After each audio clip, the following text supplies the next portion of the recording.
Good morning, everybody, and welcome back to the second day of the GTBank 10th Annual Autism Conference. For those of you who joined us yesterday, you'll remember a few of our keynote speakers, Dr. Andy Shih, Dr. Pamela Dixon, Larry Duile, Dr. Brooke Ingersoll, Dr. Larissa Burns, Malashwani Mauko, and I think we all enjoyed their talks, and I'm definitely ready for day two.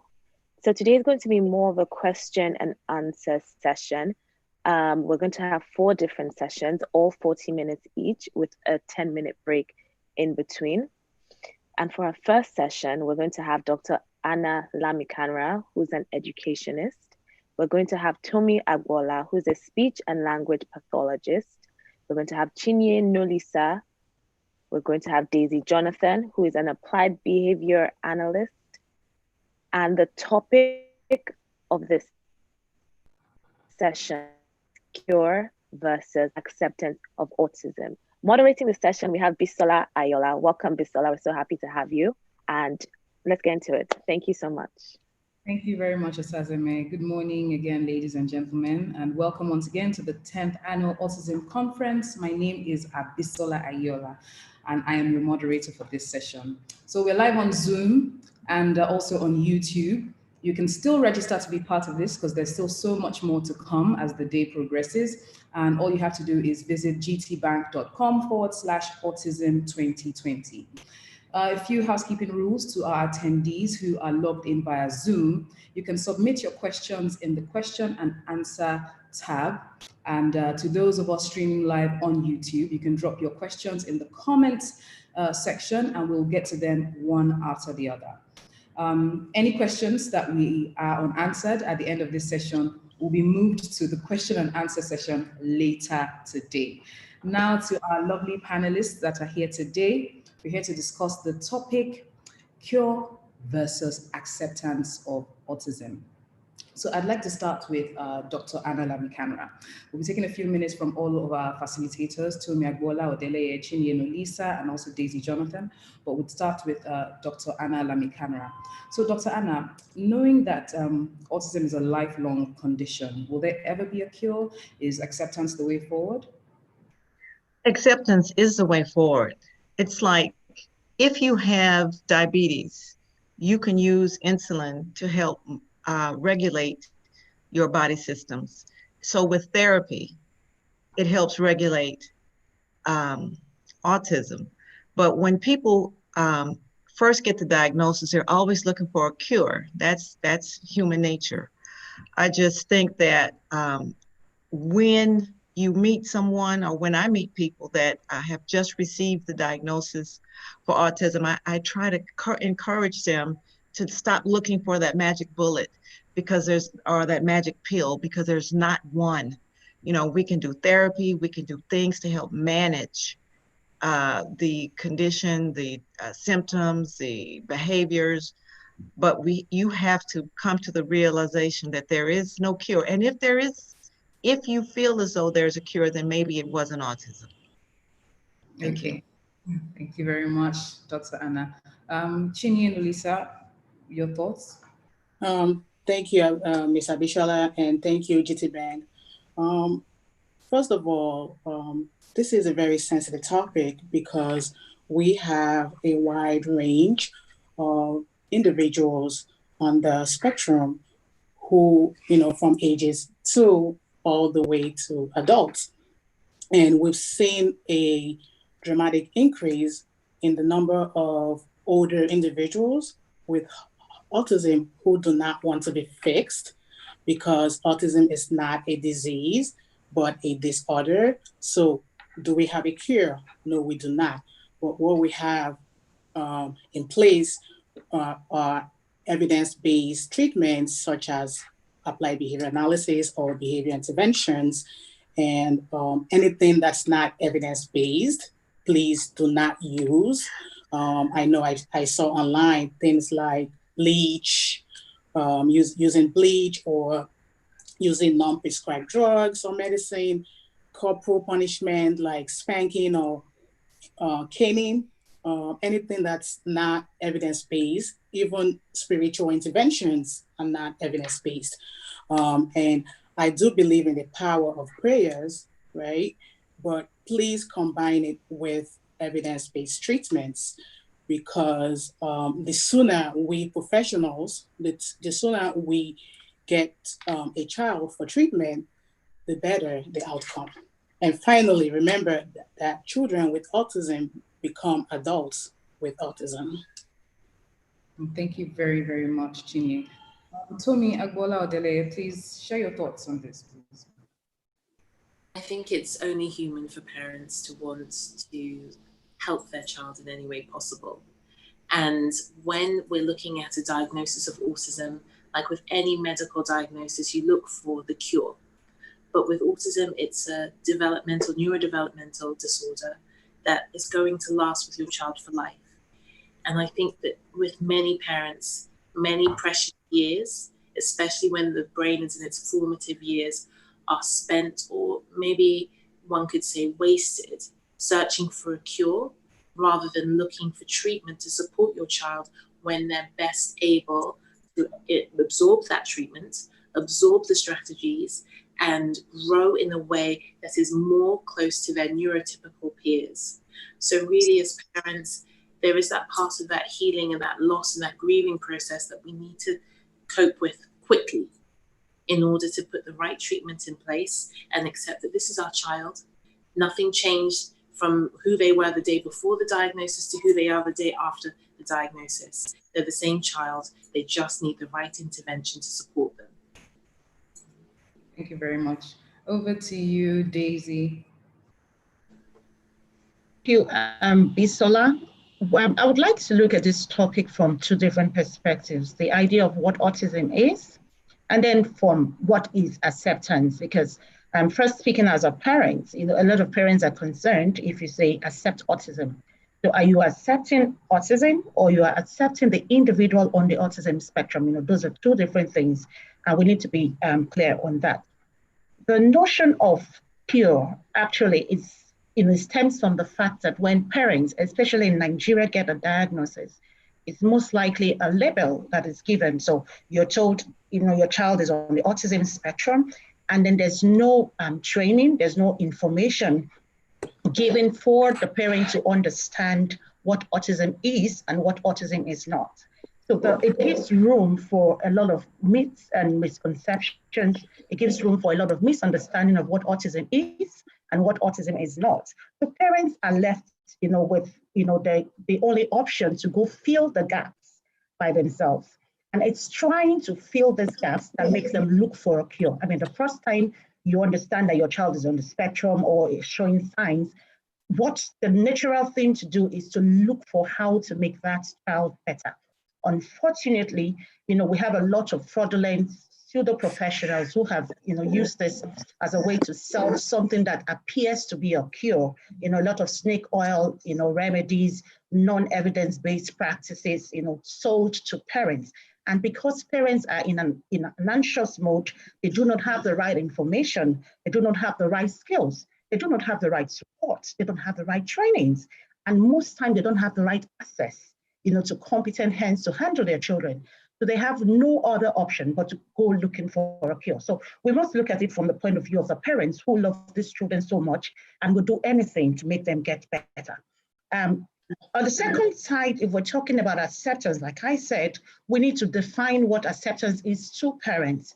What is acceptance? We are saying accept this individual, accept the child on the autism spectrum, accept the individual on the autism spectrum as first and foremost a human being, an individual who has his own likes, his own dislikes, who has a right to decide how he wants to be treated, not as a specimen, not as a tool, not even as a topic for frequent discussions and counter arguments here and there, but as an individual who is uniquely different and would need support to be able to meet their needs. So we need to be able to clarify what is acceptance and what is not. Okay, thank you very much, Daisy. To attendees just joining us, you can send in your questions via Zoom to the Q&A tab on your screen. Send your questions on there and we'll attend to them one after the other. So we've got a question from Taureed Akinlabi. which says, does the management of ASD, autism spectrum disorder, get better with age? And Chinye is going to answer that question. That answer is a yes or a no, depending on what you have in place. Okay, so if you have structure in place and you have services and you have treatment plans in place, yes, it does get better. But if you have nothing in place, it does not get better. Okay, so what I'm saying is if you have a behavior plan from a behavior analyst or from a psychologist, and you as a parent is getting trained and you are consistent over time, yes, it does get better. But if you are just waiting for the child to get older, it actually gets worse. It actually gets worse. Okay, there's a question here that Daisy is going to answer. It says, from John, it says, is there any university in Nigeria offering ASD or applied behavior analysis? Thank you, Bisola. John, there are quite a number of universities that do special education courses. Unfortunately, we don't have any as of today for applied behavior analysis. However, we have 3 organizations currently in Nigeria who are certified training partners. We have 2 for the BCBA board, and then we have 1 for the QABA board. ITC, International Center for Behavior Analysis in Nigeria, ITC ABA, we have Shades of Life Foundation, and then we have Pleasant Places Training Academy. So those 3 organizations offer courses on applied behavior analysis. Okay, thank you very much, Daisy. Okay, so this question is just going to be thrown out to any one of our panelists, and it's a question that I've heard a lot of people ask, and I can see that there's an anonymous person who's also asking something similar to that. How is autism diagnosed? And there's this person here that says, if my child has sensory processing disorder, does it mean he has autism? So I would give this to Tomi, Agboola, Odele. Please, can you answer this? Thank you. Okay, so with regards to how autism is diagnosed, it depends really on where you live. So in certain countries, it's diagnosed with a neurodevelopmental pediatrician and a speech and language therapist, like here in the UK, and they will do 2 separate assessments. The speech and language therapist, which is a specialist one, will do an assessment using the ADOS, which is a set of behavioral tests that looks at your child's responses, social interaction, and how they behave in certain social situations. The pediatrician would go through the birth history and look at, were there signs and symptoms of autism from birth up until now? So they would be looking at, their speech development, they would be looking at any sensory issues, they would be looking at their language and also their social skills, their interactions, any sort of repetitive or rigid behaviors or thought patterns, their ability to interact and form close bonds and friendships or relationships with others. So they would be looking at a really detailed case history. Now that's done by different people in different places, maybe sometimes clinical psychologists, psychiatrists, but it's normally a multidisciplinary team approach. Now, where the sensory processing comes in, the people who usually work with sensory processing are occupational therapists, and they look at your child or your young person or your adult responses to sensory stimuli. And what I mean by that is touch, taste, their experience of light, noise, all those sorts of things. Do they have what we look at as typical responses, or are they overly sensitive, or are they undersensitive to certain things? I've seen some children get hurt or burnt and not respond with a real pain response, or some who respond so in a huge way to the slightest touch. Some children may be seen as fussy eaters, but it might be some sort of sensory impairment there that is making food taste a lot stronger to them or not so strong, or for them to find certain textures hard to cope with. So that's what the sensory processing is. And if the child has sensory processing disorder, they can have that separate to autism, or it could be a part or a feature of their autism. So really, if your child is suffering from sensory processing disorder, it would be important for the person who diagnosed your child and ask them, do they think that it would be worth them looking at a multidisciplinary assessment for autism, or do they think that this is in isolation and there are no other features of autism in your child's profile? Okay, thank you very much, Tomi. A question from Uche here for that Daisy is going to answer is, thank you, Daisy. I can relate with your comment. I have 2 children, a 6-year-old girl with high functional autism and a 4-year-old too who has a severe form. How do we get these behavioral therapies as we don't have any centers here in Uyu? Uche, I would want to suggest first that you get in touch with an applied behavior analyst to organize, put together an assessment for your children. And then based on that, we would decide precisely what forms of treatments that they would be needed. There is parents-mediated interventions, which I'm a strong advocate of. So that is equipping parents to be able to provide services for their children under the supervision of an applied behavior analyst. So you could actually ask to be trained to reach out, to your children and help them become more functional. Okay, thank you very much. So while Tomi was speaking about assessments and how you can find out, how a child has got autism, is there a possibility that a child might have autism, but the parents don't know? Or must there be a certain factor, a certain behavioral change that will determine, or would you also advise that all children should have this assessment to know if there's any behavioral change in them? I'd ask Dr. Anna, this goes to you, please. Well, I know in a lot of places, when children go for well checks, when they're babies, there are a lot of doctors will do an assessment or ask parents a certain questions, and what we've been using has been the checklist for autism in toddlers. And it will ask the questions such as, when you play with your baby, does your baby do this? Does your baby do that? And a lot of times our parents will, if you pass this assessment, that means you need to go for further assessments. And the checklist of autism in toddlers usually looks for communication and eye contact.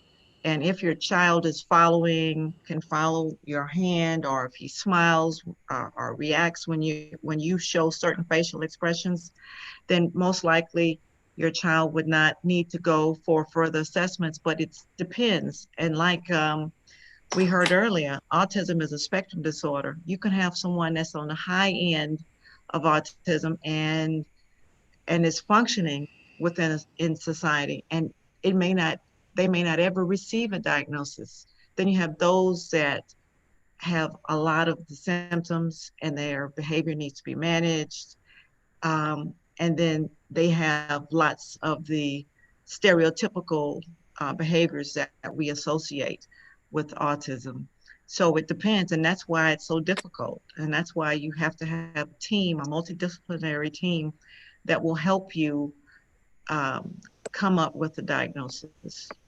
Okay, thank you very much, Dr. But like someone said yesterday, that just because you don't have a diagnosis, it doesn't mean you shouldn't receive services.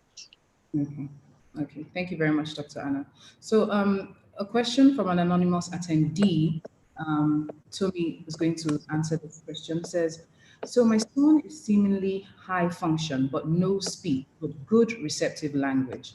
How do I transition him to PECS while waiting for speech to emerge? Okay, so for those who don't know what PECS is, it's a picture exchange communication system. And what it is we have little squares of pictures that symbolize the thing the child wants. So for example, if they want to go to the toilet, there might be a picture of the toilet. And if they want to go outside and play in the playground, they might have a few different pictures of the things that they typically request. And you have them on the little Velcro strip, and the child chooses the thing that they want and passes it to the adult who they need to help them accomplish this task. So the question was asking, how does she transition him to PECS while waiting for speech to emerge? At home, what I suggest for all parents is to look at the things that your child wants, is motivated to ask for or to do. Take a picture of all those things in your house. So for example, start off with maybe your meal times. You know the foods that your child likes. Take a picture of their favorite foods, whether it's jollof rice, chicken, eba, pounded yam, and okra soup, whatever it is. Take pictures of all those foods. Then also take the picture of the food that you know your child will on any given day refuse to eat. Have those two options. On the day that you know, okay, today is rice day, and I know that my child hates fish. Okay, so you have a picture of your jollof rice and chicken, and you have a picture of your fish. You know on your hand, you've made jollof rice.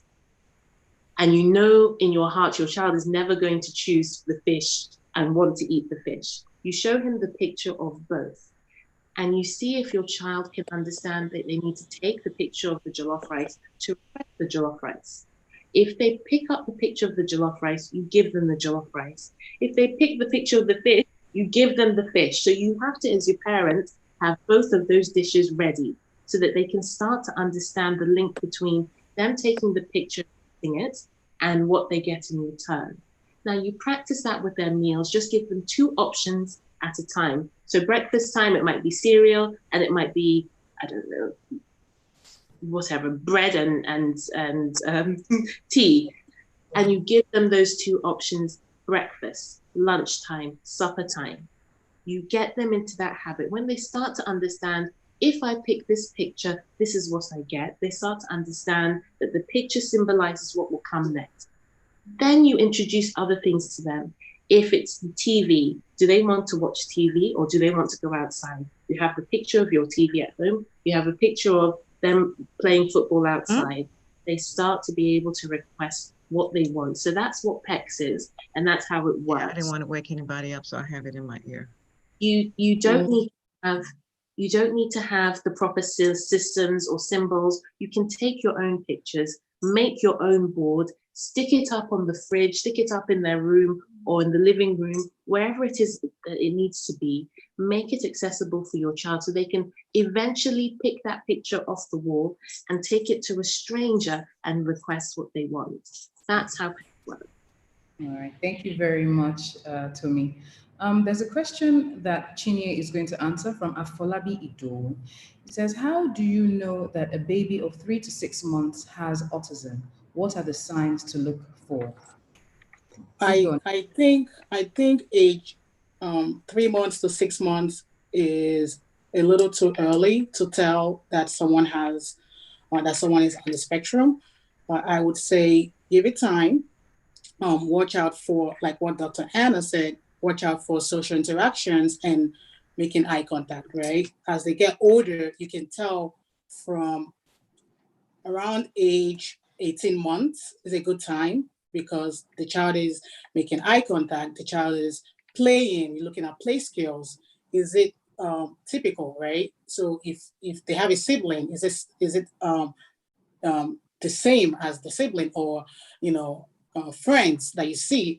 So you have to always, if that's the only child that you have, always make sure that you're looking at other children and see what the difference is. If your child is different, then please ask for it. Okay. All right, thank you very much, Chinye. Daisy wants to take a question here from Sam, who's asking, is there any specific school for children with autism in Nigeria? Go on, Daisy. Yeah, there are several schools depending on what we're looking at and depending on like we said, autism is an entire spectrum, of disorders ranging from mild to severe. So it depends on where the child would benefit most. So yeah, we do have quite a number of schools, inclusive schools, that would have children with needs, studying side by side with children without needs. And then we also have some special needs schools or therapy centers where the children can attend. There is an entire list of schools in Nigeria. It's not by any means exhaustive.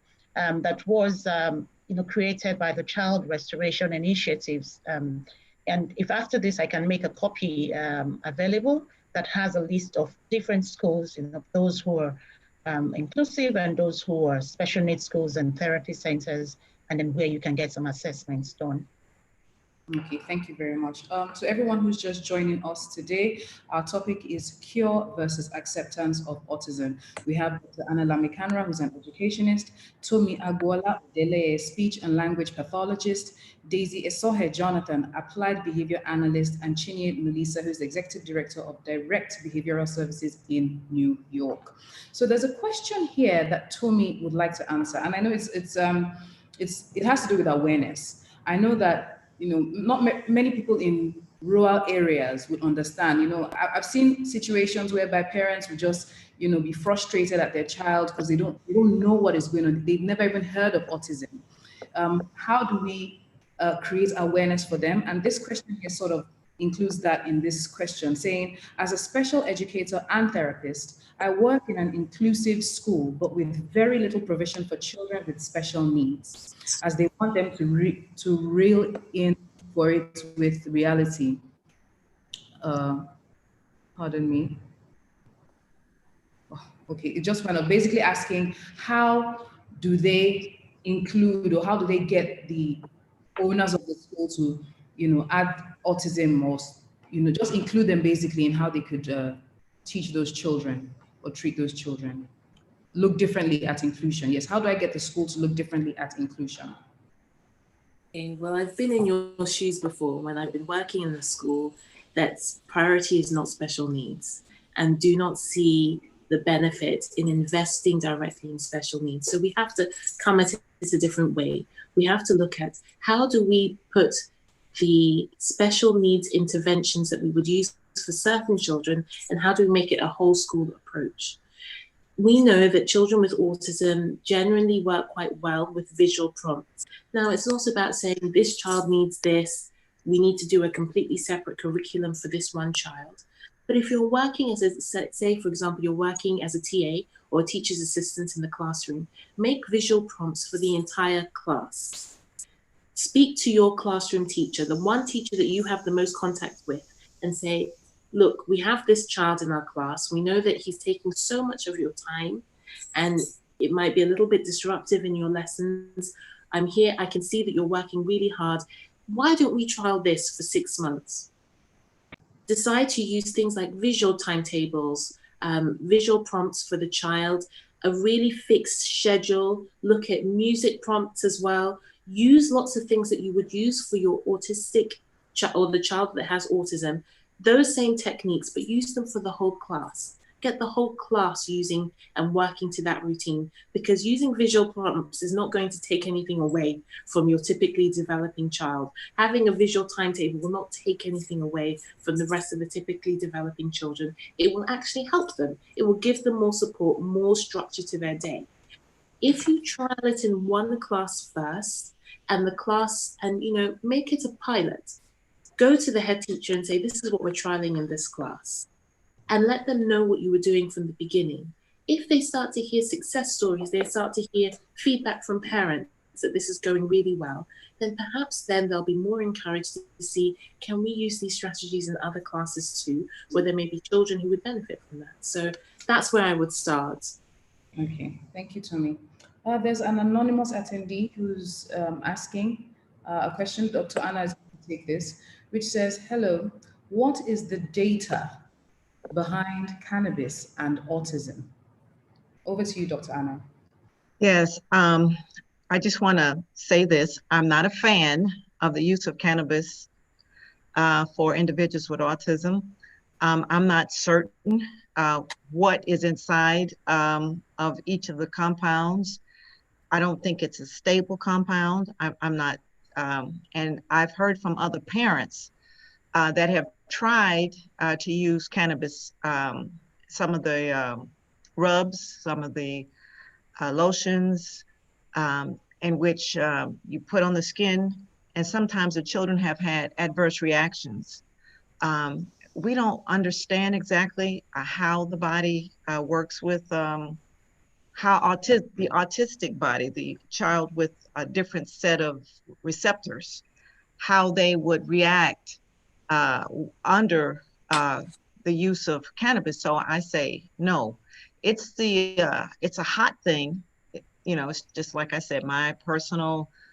There are 100 different compounds that they use to create it, and I don't food science. They don't understand. It's not the same like when you go to the store to buy aluminum foil. It doesn't matter who you buy it from. Aluminum foil all works the same. Cannabis is not like that. So I say no. We don't understand how it works. Some people say it calms their child. Some people say it's very active. It's just, and in America, it's the next best thing. People love it, but I'm still not getting a full understanding of how it works across the wide spectrum for people with autism. Okay, thank you very much, Dr. Anna. A question from Stella Ifewulu that Chinye would be taking is, does it mean that the testimonies of how some people recovered from autism is false if there is no cure? Over to you, Chinye. I like that question. Sometimes we have children who get misdiagnosed, number one. Sometimes you have children who might have ADHD and they get diagnosed as autism. And sometimes we have children who have autism and they get diagnosed as ADHD. And again, sometimes too, we have, number one, autism is a lifelong disorder. So if we start treatment, let's say at age 2, sometimes by age 7 or 8, the child has picked up, the child can do the same thing as typical peers, right? So sometimes it's not that the child got cured, but more that the child is able to, I would say, we can accommodate the child in a typical day-to-day life, okay? So what that means is the child has, that's why we have to get the children when they're very, very young, because we can help develop those skills as early as we can. Okay. Thank you, Chinye. Daisy, this question you want to answer. Good afternoon, please. It's from Idayat, saying, what is the difference between learning disability and autism? Okay, learning disabilities, as the name says, means that the child is not able to learn as quickly. It may not be as fast as, or not as well as his peers. And there are different kinds of learning disorders. You could have issues with reading, challenges with reading, and word recognition.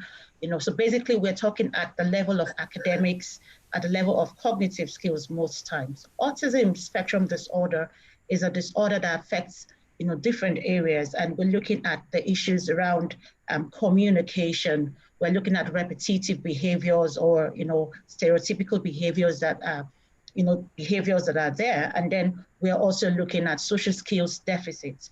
So with learning disorders, you may not have social skills deficits, you may not have communication deficits, you may not have repetitive behaviors. It just happened that this person is not able to learn as fast as or as well as his peers.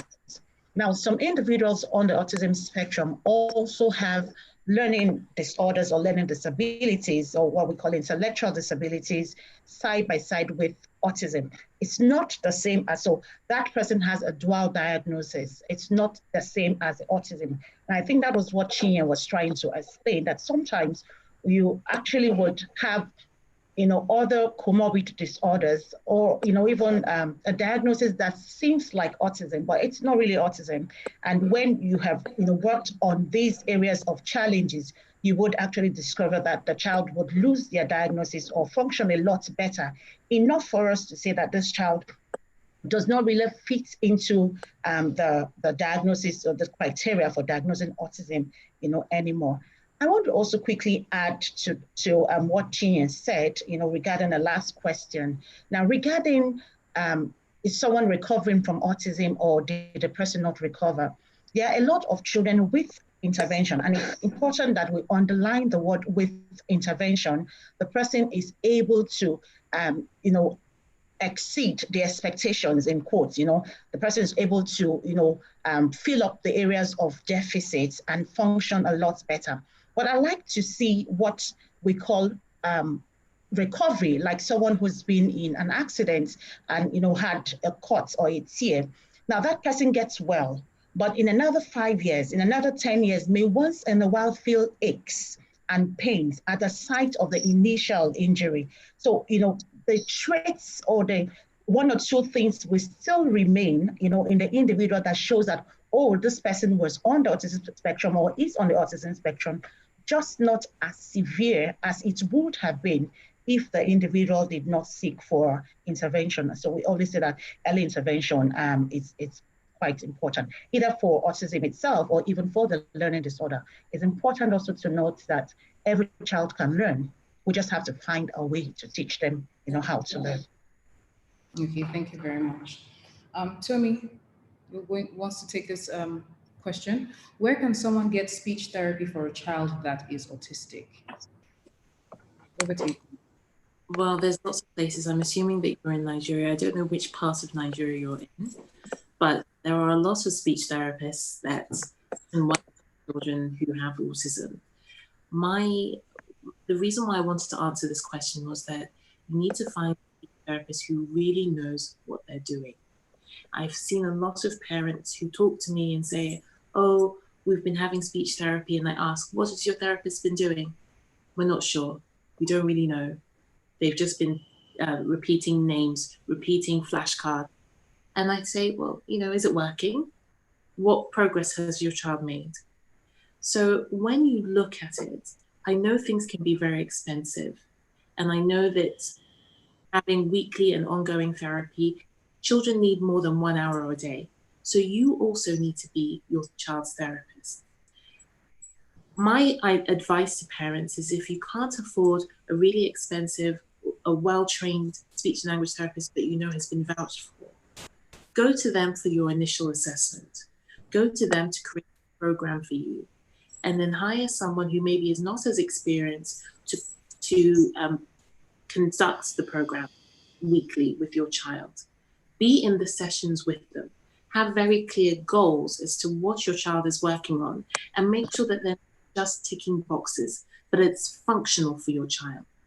If you have a non-verbal child, having the goal of your child being able to speak in sentences is just too far for it to be practical.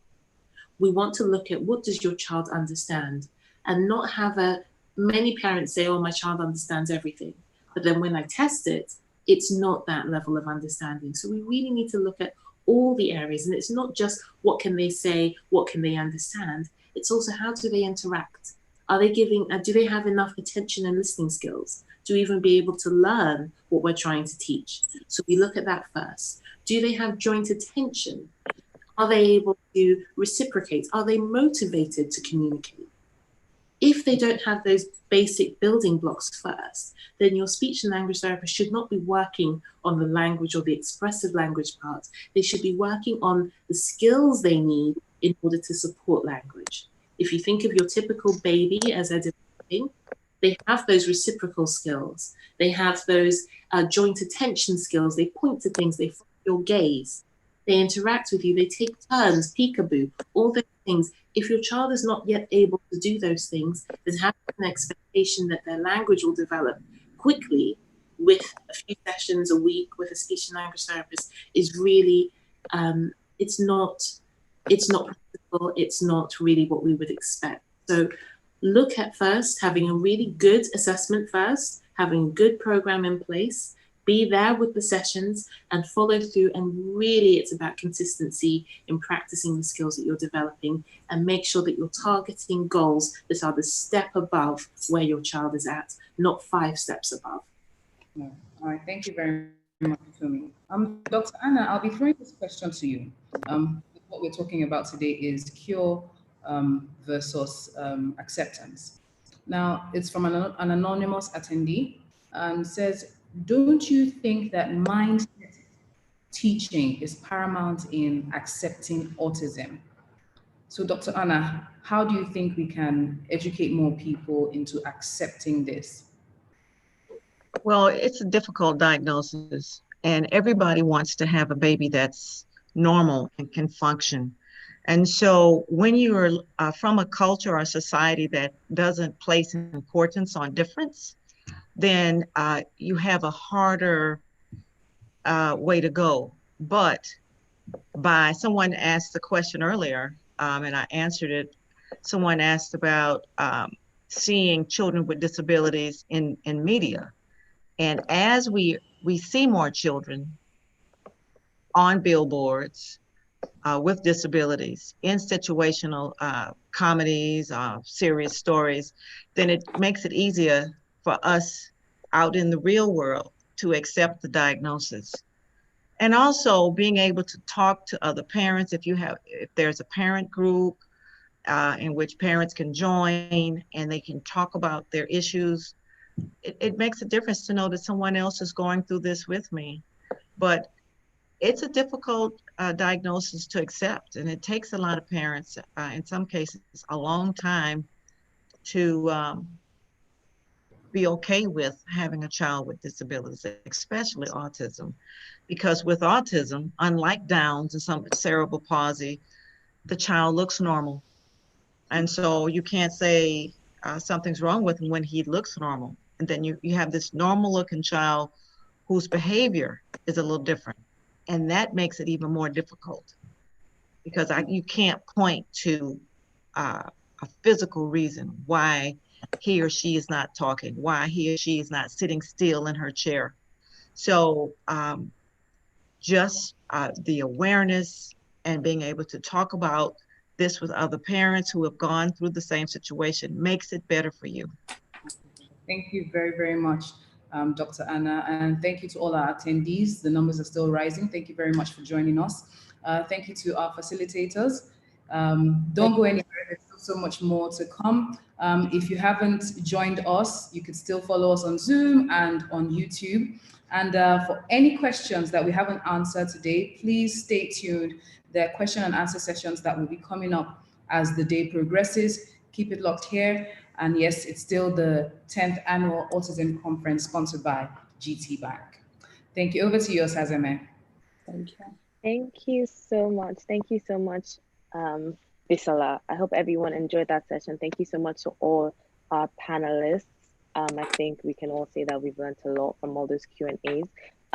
Everybody watching, all 340 on Zoom and all 400 on YouTube, thank you so much for joining us. Don't forget to keep on putting your questions in the Q&A tab and putting your comments in the comment section. Let us know where you're watching from. Let us know what you do. Let us know why you're here today. Let us know what autism means to you. We really want to hear your thoughts, your ideas, and just who you are and why you're here. So moving on to our next discussion, which is titled The Parents Forum, Preparing a Child for Independence/Interdependence. This is another 40-minute session, and our panelists are going to be Kaiser, who's an educationist and a parent, Solape Azazi, who is an autism advocate and a parent, Kara Banks, who is a speech-language pathologist, and Camille Proctor, who is an autism advocate and a parent. And this session will be moderated by Efe Irele. Thank you so much, Efe Irele, for joining us. Thank you so much to all our panelists for joining us. I'm really looking forward to this session. Handing over to you, Efe. Thank you very much. Hi, everyone. My name is Efe Irele, and I will be your moderator for today's session. And the topic of our session is preparing a child for independence and interdependence. Thank you, Kim, Camille, Kara, and Shalape for joining us today. We're going to go in and have a discussion first. But before we start, for everyone who's joining us, please don't forget to type in your questions into the question and answer segment here, and then we'll attend to them one after the other. So we're going to start with a general discussion for about 20 minutes before we go into the question and answer session. Sholape, hi. We'll start with you. Can you just tell us about like your experiences and how you feel about preparing a child for independence and interdependence. Okay, I'm a mom of 2 kids. My first is on the spectrum. He was flagged down for autism at age 2, but didn't get his official diagnosis until age 3. And I remember when I got his diagnosis, I went through all the process of grief, why me, and breakdown, tears and all. But I know one thing stood out for me. The child is still growing. The child hasn't changed from what he used to be yesterday to what he is right now.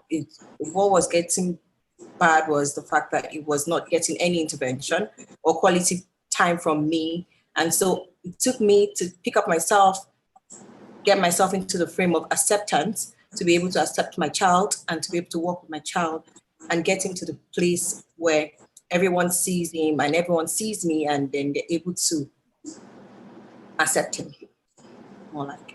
And then I think you said, what about getting the child ready for independence? I would say, first, you have to build a sense of choice for the child. You have to help the child to understand, to learn the daily life skills. You have to be, you don't have to see the child as different. You have to be able to, because I have 2 kids, and I have to bear at the back of my mind that when I start to say my child living with autism cannot do this, cannot do that, I'm already putting him down. So the first thing I do is I have to believe that he can do certain things within his strength, and then build upon that strength to the extent that I am comfortable enough to leave him to do things on his own. Okay, thank you very much, Solape. So Kim, we're going to go over to you. You can tell us about your experiences, and if really you feel that, can we ever really prepare our child or the children for independence or interdependence? Well, I would say yes and no. It depends on your child's functioning. I have been working with the population who is on the spectrum for approximately 30, 35 years. And then I had my son who is on the spectrum. And what I had to teach myself and what I teach other parents to do is you have to prepare them through being strength-based. So children, when you need to observe your child a lot, and you have to find out what their passions are and really meeting them where they're at. And just as my wonderful colleague just said, it's also about promoting choice. So when you do things with your child, such as asking them what they want to eat, you want your child to eat a healthy diet. Again, this is about giving them choice. Do you want broccoli or do you want string beans? When it comes to what they want to do for an activity, you also give them a choice. And what you're doing, not only are you developing desired skills, but you're empowering the child to know that they have a choice. And when they know that they have a choice, they start to grow their voice. And that is called self-advocacy, which means when somebody has the ability to at least know that they can try to get something done, they can try to take on the challenges of life, you'd be amazed how much they accomplish. So really, if kids growing into adults are going to be prepared for independence, it really has to start with developing their self-advocacy skills, developing that I can do it attitude. And then at the same time, making sure that you're keeping that within the confines of what are their skill sets? How, what are the things that they naturally won't be able to do? And then you build around that. Okay, thank you very much, Kim, for your insights. I'm going to go into Camille. I'm going to go to you next. Please tell us what you think and your thoughts. So for me, regarding teaching skills to your child, I think the first skill is self-love. So you have to teach your child how to love themselves, and you have to teach them how to love themselves the way that they are. So as we all know, or if some of you didn't know, and I'm just being sarcastic, children, we lead our children. So they see how we react to them. And so we have to make sure that we're good leaders. we're good examples. We have to emphasize every day how much they are loved, how much they are loved by us, how much they are loved by our family, because this will instill upon them how important they are to our society. It doesn't matter if they're on the autism spectrum or not, they're still an individual. They're an individual that needs lots of love and care. And when you get that groundwork laid, it's sort of like building a bridge. When you get that groundwork laid, you can connect the other things that will lead them to self-efficacy. And that's what I think is really most important. Okay, thank you very much. So Kara, we're going over to you. Coming from the professional point of view, what do you think and how do you think we can achieve this? Thank you. Looking at this through a speech and language perspective, I would say that, you know, all of our children come into the world really interdependent. They need us to teach them everything from birth, how to feed, how to walk, and how to communicate. And so we really begin in this model of us teaching them, the environment teaching them. They're reliant on everybody for everything. And that doesn't matter if you're a typically developing child or a child living with autism. So as they move forward in life, the goal for our children, for all children, is to become as independent as possible. And we facilitate those skills to the best of our ability by teaching them and giving them opportunities to grow in their independence. Because we know that when you become a young adult or an adult functioning in the world, communication is such an important part of what we do daily in order to have quality of life and to function in the world today. So, you know, our goal for everybody would be to get them as independent as possible based on each child and their individual levels of need and ability. And at the same time, I think we need to understand that communication in and of itself is an interdependent task. We don't talk to ourselves, we talk to other people, we communicate with other people. So therefore, communication by nature is an interdependent task at all times. And so I think that's something to also keep in mind. Okay, thank you. So I'm getting that from the discussion, do we really feel like we can prepare a child enough to be independent, especially a child living with autism? Do you think we can ever get to that point? So I'll go through everyone on your thoughts about this. So I'll start with you. We're still here with you, Kara. So I'll start with you and what you think about that. So, you know, I do believe that we want to achieve the highest level of independence possible for an individual. So we don't want them to be so dependent on somebody that they need us at all times for every single interaction that they engage in. And keeping in mind, again, this might not always be verbal. It might be pictures, it might be sign language, it might be other forms of communication, writing down on a piece of paper. It doesn't always mean a verbal form. But again, as I said, I don't think we're ever fully independent because we're not speaking with ourselves. So it always requires somebody else to be engaged kind of in the dance of communication with us. And so I think there's a goal, but I do think that independence completely, at least with communication, is never fully achieved because you're always relying on somebody else for the dialogue. Okay, thank you, Kara. So Kim, we're going over to you. I believe that as a parent first, preparing your child for independence, again, involves embracing and meeting them where they're at and focusing on where their strengths lie and working with professionals such as Kara to get those skill sets that are going to inhibit their growth in the world and continue to work with them and continue to affirm who they are. And that even means behaviors that they have that to us may seem quirky. Really examine those behaviors and see where everybody has skills that can transition into another aspect of life. So a child that sits there with a crayon and just makes shapes all day, start to foster that. You could have a budding artist, a child that likes to just sit there and make letters. Sometimes it's the same letter. Foster that. You might be growing the next writer or novelist. There is no limit for our children. We have to understand that every single human being has a purpose on this planet. And we as parents have to prepare our children for a life without us, no matter what their level of functioning. when you find out where their passion lies and the things that they love to do, try to foster that. It may not be something that they're going to carry into adulthood, but again, when you foster those small things that they enjoy doing, when you give positive feedback within certain boundaries, you don't want them to be inappropriate, but when you foster these skills, again, you're letting the child know that you affirm them, that you love them, that they can do things. And so they will go out into the world without you and be able to have a sense of self and confidence and a voice.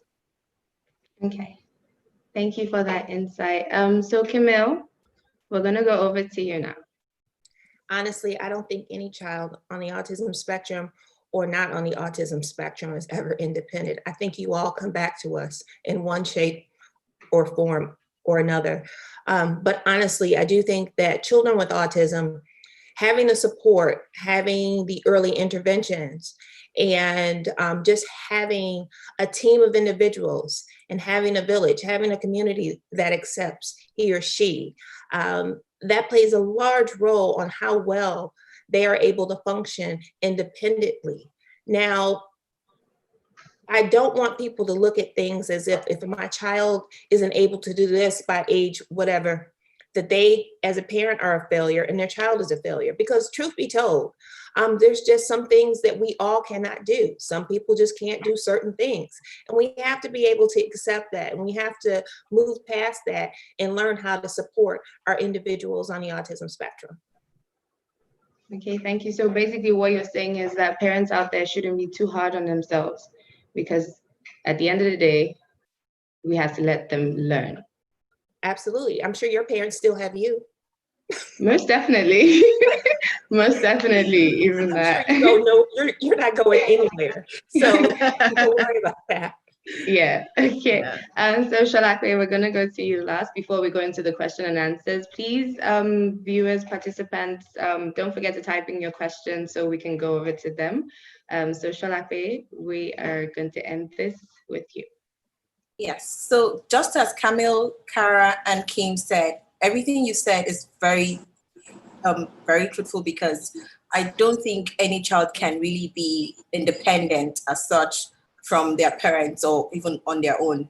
But I would say one more thing. You should, when you're thinking of independence, you should learn to teach the children how to ask for help. Because even if, when you're thinking independence, the child does not have certain skills or whatever level that child is, it's important to teach your child how to ask for help. Because asking for help does not mean you are independent or you are dependent on anybody. Because even if you're there and the child knows, I can't do this, I just need to ask for help, it builds the confidence in allowing them to know that they can do things by themselves, and even at some point start to, move out to that space where you want them to be able to advocate for themselves, whatever needs they have. And also another thing that is important when you're thinking of independence is you need to learn to teach them instruction taking. Because sometimes we focus on, I want my child to talk, I want my child to be independent, I want my child to this, that. But if they don't learn the basic blocks, which is asking for help and then taking instructions, they can't get to that level of whether they are independent or they are not independent. So before we start to talk about independence, you have to start thinking about the right skills, the right blocks, are they there before you start to venture into the area of independence. Thank you very much, Solape, and thank you all the panelists. We are doing amazing. So now we're going into the questions. So the first question I have here, Kara wants to have this. So this is, need to ask, how do I go about creating awareness to parents on benefits of virtual learning as their kids are at home, as well as available tools to which they can have their kids keep up with their studies? Some parents here in Nigeria can't afford such tools like tablets and PCs. Can it be tailored on smartphones for which kids can catch up with classes? Okay, so I think globally, everybody is facing this similar issue of doing some virtual instruction now with everything that's happened with COVID and just the unique dynamic of what's going on in our world right now. But one thing that I would say, especially for kids living with autism, is that being home and away from school is a major change to their life, to their routine. It's a major disruption to their learning process, as it is for any child. And so we know that many of our children living with autism really benefit from a routine, and they need that routine. And so when we take them out of the school environment, we can pretty much guarantee that there's going to be some level of regression with them being home. They're now not engaged in learning during the day. They've lost certain supports potentially. And so the importance of virtual instruction, I think, is critical. It's key, or some kind of engagement at home. We want these children to be engaging in structured activities or in learning activities. We want to be stimulating them and continuing to work on skills so that they're not losing the skills that they've worked so hard to attain over the years. So if, I know you mentioned a smartphone, certainly there are things that can be done on a smartphone. You can access programs and applications and things such as that to use on that kind of a platform. But I also think that parents can do, and caretakers and families and siblings can do simple things at home with your own resources. You can create a schedule at home for the child to follow. You can have simple activities for them to do and to engage in at home. I think the best thing to do is to have something that they can engage in, even if it's functional, even if it's helping to set the table in the evening or to help prepare dinner. You could make a routine out of that. You could speak to the teacher of the classroom that they were previously in and ask for examples of things that they were doing or some things they could follow up with at home. But it could be simple things that you have at home. You could even draw, pictures for them, ask them to draw with you, imitation type skills, anything that you're able to do at home from an educational standpoint, either yourself or through other kinds of software, will really benefit your child. And I would highly encourage that you do that and utilize that kind of approach. Thank you very much for that, Kara. So the next question is directed at Solape. So how do I intervene abrupt behavioral issues such as sudden outbursts, crying, jumping, and noise making? Just like we learned yesterday from Dr. Dealey, you have to first learn what is causing the behavior, because a behavior is when you have a child crying, jumping, making noise, is way of communicating something to you. So you first have to ask yourself, why did that behavior occur? Why was that child crying? Why was that child jumping? What happened before that behavior? Until you know what happened before that behavior, you cannot have an intervention for that behavior. So it's very important before we start jumping on, oh, my child makes so much noise. What is the function of that noise? Is that noise soothing? Is that noise because he's trying to block out a particular noise? Why was he making that noise? Why is it jumping? Is it that he wants some attention? Why is it jumping? Is it running away from something? You need to know the why before you can intervene to solve the situation. Okay, thank you very much, Solape. So Kim, this question is for you. What disturbs me is the focus on what autism is. What about their learning need? Why isn't, oh, so sorry, that went away. Why isn't there more focus on the importance of their strengths and their inclusive future within the society? I wanted to tackle that one because you are absolutely right. There needs to be more of a focus on inclusivity, on complete inclusion within the broader society, and even just starting within your community. We do have to focus on the skill sets, though, because we have to focus on the education, the ability to communicate, the ability to utilize their motor skills appropriately, the ability to attend to their activities of daily living, such as hygiene, even things such as going to the markets to pick up something to eat, and also money management. A lot of the things that all of our children need to learn. In terms of autism, I try to always work with parents on building a circle of support, and you need to start early within your community. Communities need to be engaged when there is somebody on the spectrum who is living and growing up within that community. And that's the way you can tackle inclusivity within your own neighborhood, is to get to know businesses, shopkeepers, neighbors, people who have appeared to be allies, the educators that you've connected to, a babysitter that you've connected to, a friend of yours, or a child who has made friends with your child. These individuals are part of your circle of support, and that includes any professionals like a speech pathologist or a physical therapist who's helping you as well. And that's how, as your child grows, you're going to utilize these individuals to help transition your child into more activities outside of the home.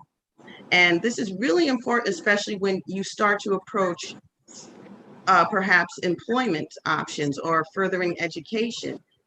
You have made these connections already. People know who this child is. They know who this now young adult is.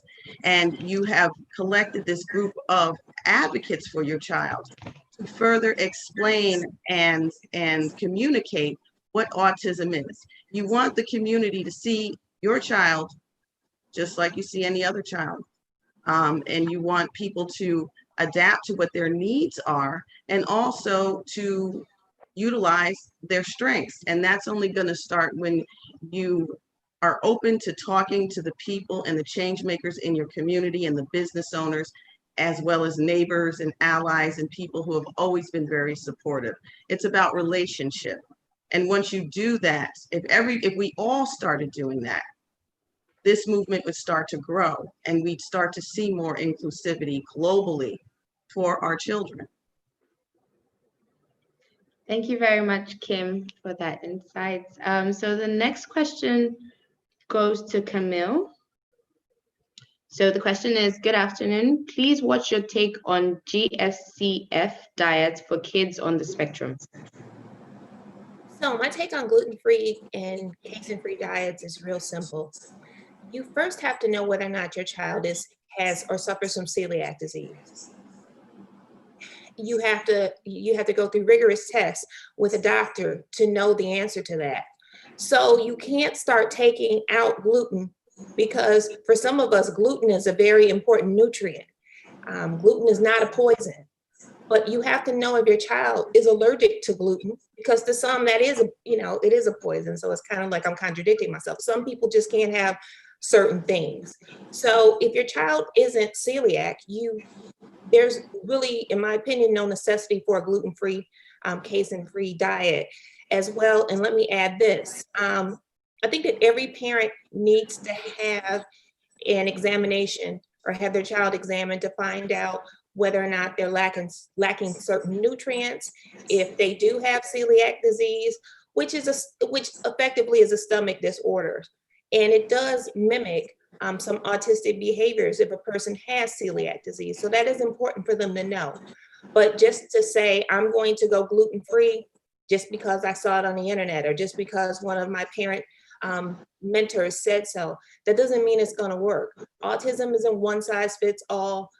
Regimens and diets aren't one size fits all. We're all individuals, and we have to keep that in mind. Amazing. Thank you so much, Camille.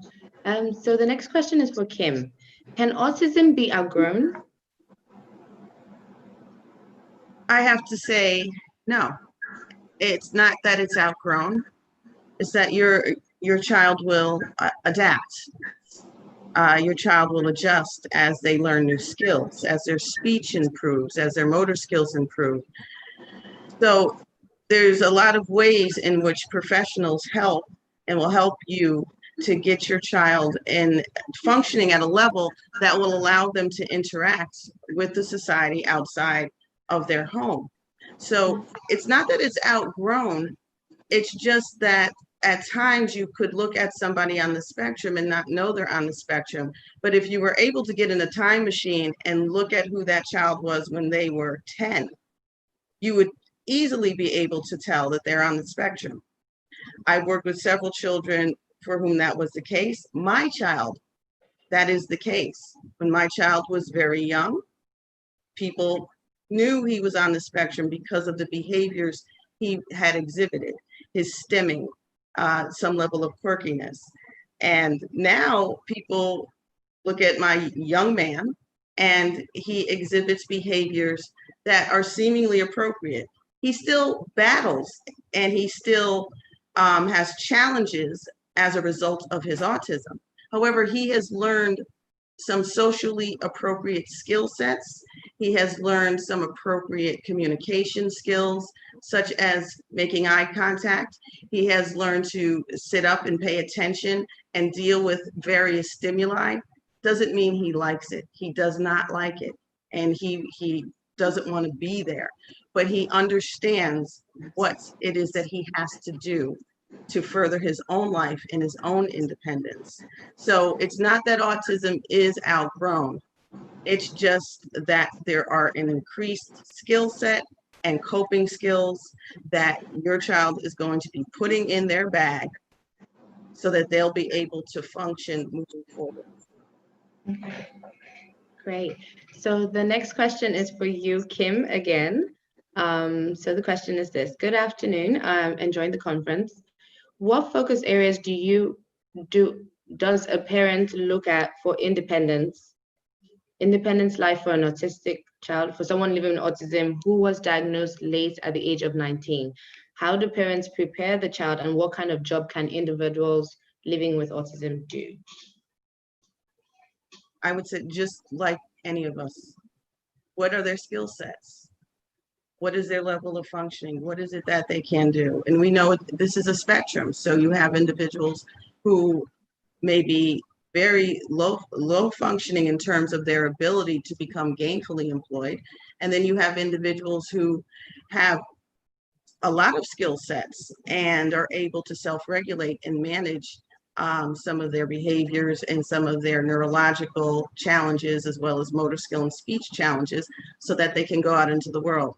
So this is about being person-centered. Who is your child? And you should always be focused on a category, two lists. What are the challenges and what are the strengths? After you list those strengths, which one of those strengths can translate into a skill set? And then you also want to look at what are the talents, what are the skills, and where is this young man self-directed? What direction is he moving towards? What are his likes, dislikes, talents, and skills? Where is his bliss? Where does that lie in his spirit? That is a separate category. And you're going to look at both the strengths, the talent, but you're also going to realistically look at where the deficits lie. So I cannot say what job somebody on the spectrum will get or should get. It depends on the individual. I myself could not do heart surgery, never will, because I don't have that skill set. I'm not self-directed to have that skill set, and I do not have that type of academic knowledge or interest in getting that knowledge. You know, I can't be a mathematician because I'm not good at math. So you have to do the same thing. It is more difficult, but to that extent that you can, I say you're looking at strengths, things that you've observed that the individual has been able to do in their life. You're going to look at talents and skills and desires, the things that they want to do. And then you're going to look at where the challenges lie. Where are the deficits? Do they want to go around and make speeches? Well, then if they don't communicate and they want to do it, how can you get them up to speed to communicate? If they want to be a runner, a sprinter, and they have motor skill challenges, if they have motor planning challenges, well, then what do we need to do to get them up to speed in that area? So it is the same as it is for all of us as an individual, just knowing where our strengths lie and knowing what we need to do to overcome or move on to another choice. Okay, great. Thank you, Kim. So Kara, we have this question for you. If a child hasn't been diagnosed with autism, but has speech delay, does that child need a speech therapist? And note, this child is 2 years old and doesn't say a word. So I guess what I would say is that regardless of whether there has been a diagnosis given or not, what we really want to focus on is the child, their needs, and their skill level, right? What it is that we'd like for them to be able to do. So at 2 years old, we know that a child should be babbling, should be engaging in back and forth, play where a parent kind of engages in saying something and the child at least tries to respond, acknowledges that the parent or caregiver or someone has said something to them. They may not be speaking, obviously, in full sentences. We wouldn't expect that at this stage. But if they're not saying anything whatsoever, they're not saying even a simple word or trying to imitate, I think it's good to know that we should address that. We certainly don't want to ignore that they're not saying anything or attempting to say something, because we know that research says the earlier that we start therapy or the earlier that we start to address a delay in language, the more successful that child will be in developing language in their life. So I think that it would be good for the parent to be as proactive as possible, or whoever's in the home to be as proactive as possible, and to really work on engaging them verbally as much as possible. But I also think that if you were to be able to seek out speech and language at that stage, even for tips or for some assistance, that certainly wouldn't hurt anything. I wouldn't be panicked at 2 years old. That's still a pretty young age, but I do think that it's worth being very aware of the fact that you're not seeing an attempt to communicate yet, and to stay on top of that so that we can, make sure that the child is developing on an appropriate skill level. Okay. Thank you, Gara. So this is a follow-up question for Solape wants to answer.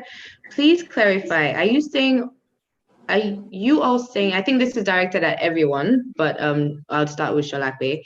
Please clarify, are you all saying even with the right intervention, a child living with autism cannot transit to an independent adult who can eventually live on their own, hold a job, and even get married? That's not what we're saying. But we are not saying that a child cannot be independent, become adult, hold a job, get married. Yes, some kids do transit to that, but not everyone can do that. And so what we are saying is that you have to be realistic about your expectation of your child. Of course, as a parent, it's my dream, my prayer, and all of that, that my child will be able to live his own life independent of my life. It will be able to go on, get married. Those are my dreams. However, I have to be realistic. First, you have to prepare that child in the right manner to be able to get to that stage of independence. You cannot, a child that hasn't been given the right building blocks, that hasn't been built to know for choice taking, living independent life, all of that, you cannot automatically expect that child to be independent. It doesn't work that way. What we are saying is, with the right tools put in place, right intervention for that child, of course, the child can become independent. But even with some kids, with all of the tools in place, they still need some level of, they still come back and forth because they need help with certain areas of their life. We've heard of adults on the spectrum that are struggling with relationship issues. They can't form, they can't get married, they're not finding the right partner. Of course, that kind of person still needs some level of intervention to come in. The person might be living alone, have all of that, but he still needs someone to weigh in and help navigate that area to help him attain all of those things that you're talking about. So yes, there are people that can go ahead, get married, be all of that, but I would rather you look at what is real in front of you and develop the right expectation based on that person's strength and not your dreams and aspiration for that person. Thank you.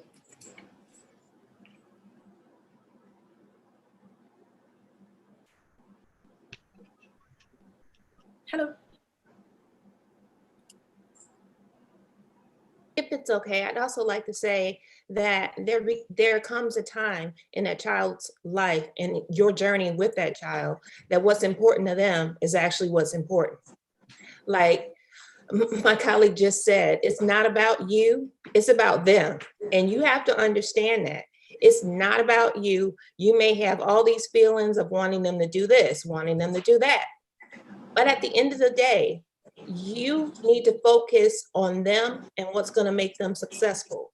Yes, everyone wants what I call the picture perfect life. You know, you want that child to get married, you want them to have a job, you want because everything that people are saying in these chat boxes, they start with you, I, will, my. Your child is an individual. Your child will function how they will function, but it's based on the foundation that you lay for that child. If you lay a good foundation and you are very constant in your affirmation of that child, in that therapeutic intervention for that child, that individual, then that child will grow into the person that they're going to be, whether they're an independent person or whether or not they're a person that needs to be supported by you. They're still your child. They're still someone that you need to love constantly. That love never dies. So if you want us to tell you, yes, yes, yes, everyone will have the same outcome, it's just not possible and it's not realistic. If I can jump in, Proctor's absolutely right. It's about, and we're speaking to you as parents. We tend to try to live vicariously through our children. The things that we did not achieve, we inadvertently transfer to our children. And then when you find out that your child does not have that skill set, it's sometimes it's heart-wrenching for us. But we have got to take ourselves off of ourselves and understand that we've been charged with raising a human being, an individual who has our DNA, who has some of our traits, who is a product of us, but nonetheless, they're still an individual. And let's also remember that even though they are a part of us, they're a product of the stimuli that comes in, the experiences that they have that is separate from us, and their reactions to that environment and how they move forward in life is going to be completely different. So we have to really focus on, again, and I will beat this to death, their strengths. Who are they? What are they directing themselves towards? Self-direction. And your job is to steer them. It's like when you're driving a car. Your child is driving the car and you are the GPS. Or if you look at it like a garden, your child is the soil. You planted the seed and you're going to fertilize it, give it sun, water it, and it is going to grow. And we're not going to be here to see what the actual outcome is, but we're going to do our best to cultivate that garden. So it's okay to feel the way you feel, but we always have to check ourselves because it's very natural for parents to have desires for their kids that their kids don't have. Amazing. Thank you very much, Kim. Kara, you want to jump in? Sure. Just a quick response. I guess I would say never say never. I don't think any of us are saying that that's not possible or capable. In fact, on a personal level, I know people that have a diagnosis of autism, living on the autism spectrum, who have been married, who do have families, who are independent in their jobs and in working. So certainly I don't think anybody is saying never. Again, as we've said many times, it's just an individual person by person, situation. Thank you, Kara. So we're going to move over to the next question. How to deal with change in routine now in the lockdown? How do you deal with the change in routines in the lockdown? That question is for Kim. That is a problem that everyone on the planet is dealing with right now, whether your child is neurotypical or not. So what I would recommend because this is a change of routine, and we know children on the spectrum thrive on structure and routine. And a lot of times some of their behavior problems can be due to a lot of things, but one of those things could be transitioning and change. So what you're going to do is you're going to need to create a new norm. You're going to need to be creative with things.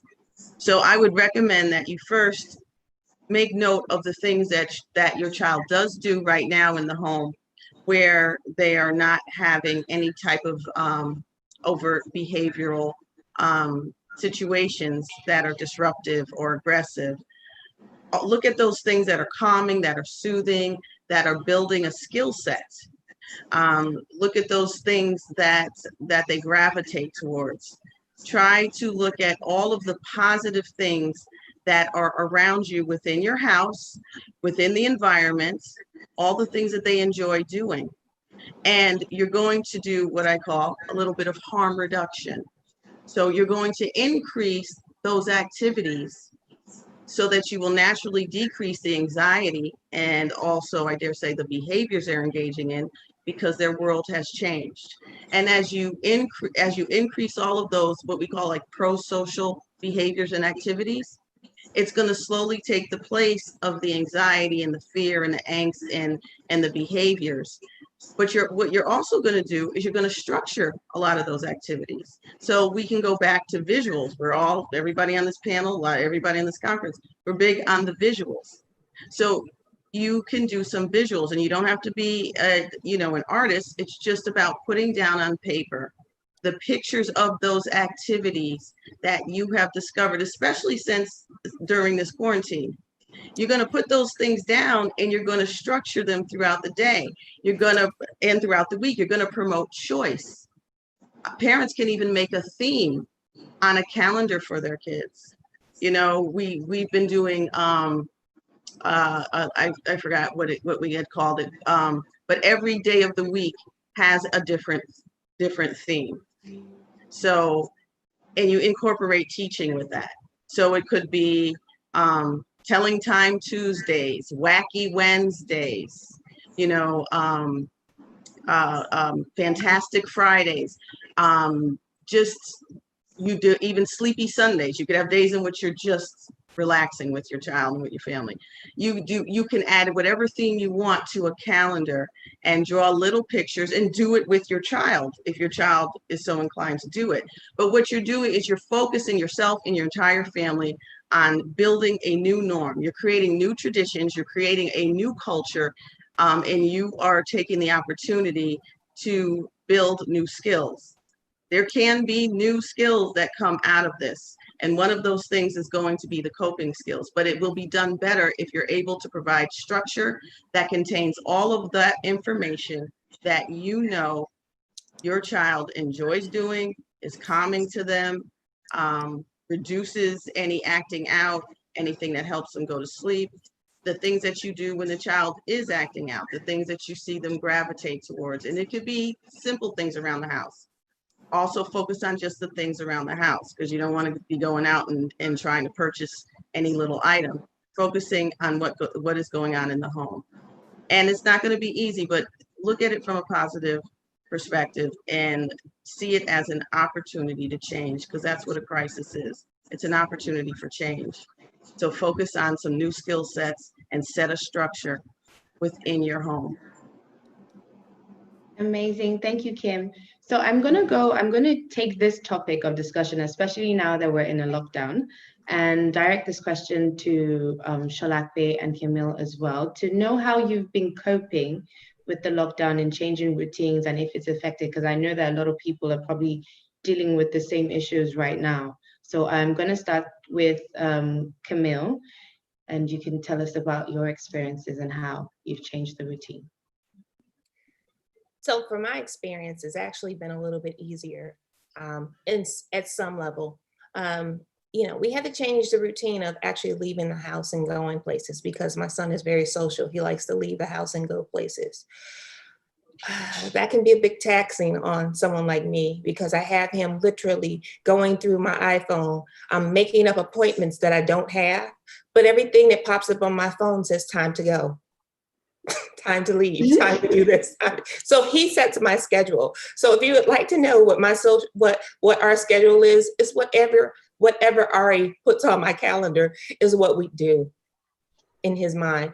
He's actually coped pretty well. I'm quite proud of him in that regard, but I know a lot of parents are suffering because their children are used to being in school. He was able to adapt to his e-learning curriculum and things of that nature. But I mean, it's still hard. I mean, we've seen way too much of each other. I mean, I've actually enjoyed that break that I would have with school, and I'm sure he's tired of looking at me as well. That's my answer. Thank you, Camille. Solape, how has that been for you in the lockdown? Well, for me, I started off by realizing that I have to get a routine put in place. So whether or not we're not going anywhere, we're stuck in the house, bedtime remains bedtime, as if we were going to school. Wake up time remains wake up time. Lunchtime remains lunchtime. And, I made sure that those times don't change. So we did things that we would normally do, whether we were going somewhere or not. And then I decided to put in activities, and then it was a good time for me to review his school workload and see where he was falling behind. And it helped me to be able to build those gaps. So I was able to, bridge the gap because they were telling me, oh, he wasn't getting this, he wasn't understanding this. So I got tools to, help him bridge the gap between. So by the time he was doing his online classes, he was able to sit in with his peers and contribute, as opposed to what would normally have been like, oh, he doesn't understand, this, or he's not on that level. I tell them he can be on the level. Tell me what you're working with. So we'll pull back, and then I had the one-on-one session with him. I was able to understand what his thinking behind certain actions were and break it down. And I think for me, the lockdown has been a fantastic, positive thing for me in my household, because it's helped my kids calm down more. I've seen results. I've worked one-on-one with the kids. I've been able to see where they're falling short, and I've been able to, as a family, we've been able to bond. We do things that are bonding. We do bonding activities together. I mean, normally they will have gone to school in the morning. They will come back. It's you have just very little time, but we have the whole day, and so it's forced me to think. And I tell myself I can't be upset. I wake up in the morning and I say, I want to be upset. I say, look, shove it. So you come out and you smile and you play. And sometimes my hair is being yanked. I turn it into a joke and play. And, just so that, because I can see that they're tired, they're frustrated. For 3 straight months, they didn't go anywhere. They were stuck in the house with me. And so we had to improvise. We had to think of what to do. So we'll go out, we'll go for walks, we'll, make activities around it. But it was very important because I know this is real. So how can I make the best of the lockdown? And I try to wear positive spirits, because that also, they tell on it. You are not smiling, they are not smiling. And they are not smiling, the house is hot. So if you don't want the house to be hot, you have to make sure they are smiling. And to make sure they are smiling, you have to have a big smile on your face. So, yeah. Amazing. Thank you, everyone, for joining in. Thank you so much. We appreciate you being here. And once again, it's the 10th Annual Autism Conference powered by GTB. Sadly, this is the end of our panel, but don't worry, your questions will be moved over to the next panel. Thank you very much for joining us, and we'll see you soon. Thank you. Thank you so much, Efe. Thank you so much to all our panelists. Thank you so much for everyone who has joined us. We hope you thoroughly enjoyed the second session of the Q&A. We're going on a 10-minute break, but keep your questions coming in. We want to be able to answer as many questions as possible. Again, do not forget to put it in the Q&A tab strictly in the Q&A tab on Zoom, because that is where the panelists are going to see your questions. If you put it in the comment section, they are not going to be able to see your questions, and therefore they will not be able to answer them. In the comment section, just let us know where you're listening from, where you're watching from, who you are, what you do. Is autism something you do as a profession? Is your child on the spectrum? Do you have a family member who's on the spectrum? Do you know someone or a friend who's on the spectrum? So let us know who you are. Let us know where you're watching from. We want to know who our viewers are. In the Q&A tab, put your questions. And again, as I said yesterday, for those of you who were here yesterday, we're going to try and answer all your questions. We still have 2 other 40-minute sessions with another 9 panelists. So for our next session at 1:40 to 2:20, we're going to have Mrs. Dotun Akande, who is an educationist and a parent. We're going to bring back Dr. Andy Shih. So those of you who enjoyed his session yesterday, he's coming back to answer all your questions. He couldn't finish answering the questions yesterday, so I'm sure he's going to be able to answer your questions today. Dr. Andy Shih, who is a public health expert. We have Jaki Mathaga, who is a board certified behavior analyst. And we have Dr. Paul Agboola, who is a child and adolescent psychiatrist. So we have those 4 coming on at 1:40, so in 6 minutes, and they're going to have the 40-minute Q&A session, and we cannot wait for that. Immediately after that, from 2:20 to 3 p.m., which is when we're going to round up, we're going to have Ade Otubanjo, who's a speech and language pathologist, Pamela Dixon again, who is a clinical psychologist, Camille Proctor, who is an autism advocate and a parent to a child on the spectrum, Lauren Unzoma,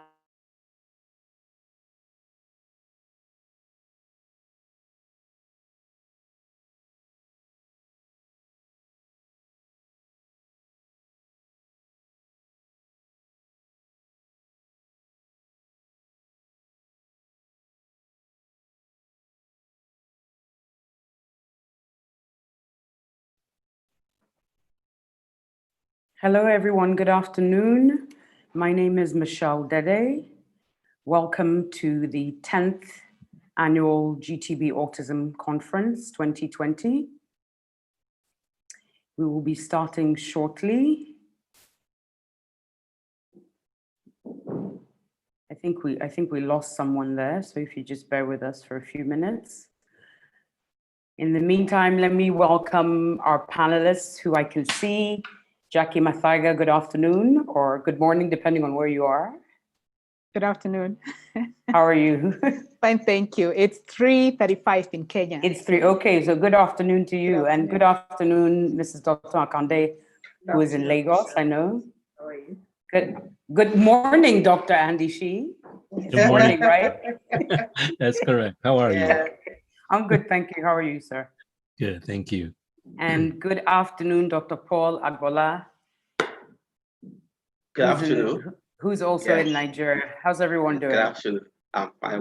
We're fine with two. We're good. Fantastic. Yeah. Welcome, everyone. Viewers who are watching live on Zoom and those who are watching via YouTube. So as the host announced earlier, this is the second Q&A for day 2 of the Autism Conference. And I don't want to take up too much time speaking because we have 40 minutes exactly, and I want to use this time as best as we can. So before we start, just a few house rules for the panelists as well as those watching. It's a 40-minute session. The panelists are going to have 2 minutes each to answer your questions. And we would like the panelists to keep to the 2 minutes because I'm sure we're going to have a lot of questions. And if you feel that your question has not been answered thoroughly enough, that's for the viewers, you can put your question in and the panelists will type the answer out for you, but hopefully we'll be able to answer those questions within that 2 minutes. If you want more information on the panelists, more detailed information on the panelists, you can go to the GTB website, which is www.gtbank.com/autism2020.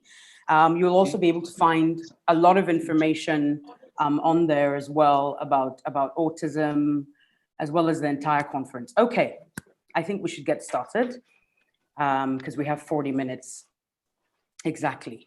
All right, I'm going to take a look at some of the first questions. I don't know if the panelists, let me give you just a few minutes to be able to go through and let me know which ones you want to answer. Okay, the first question is for Mrs. Dr. Akande, and it's from Moshood.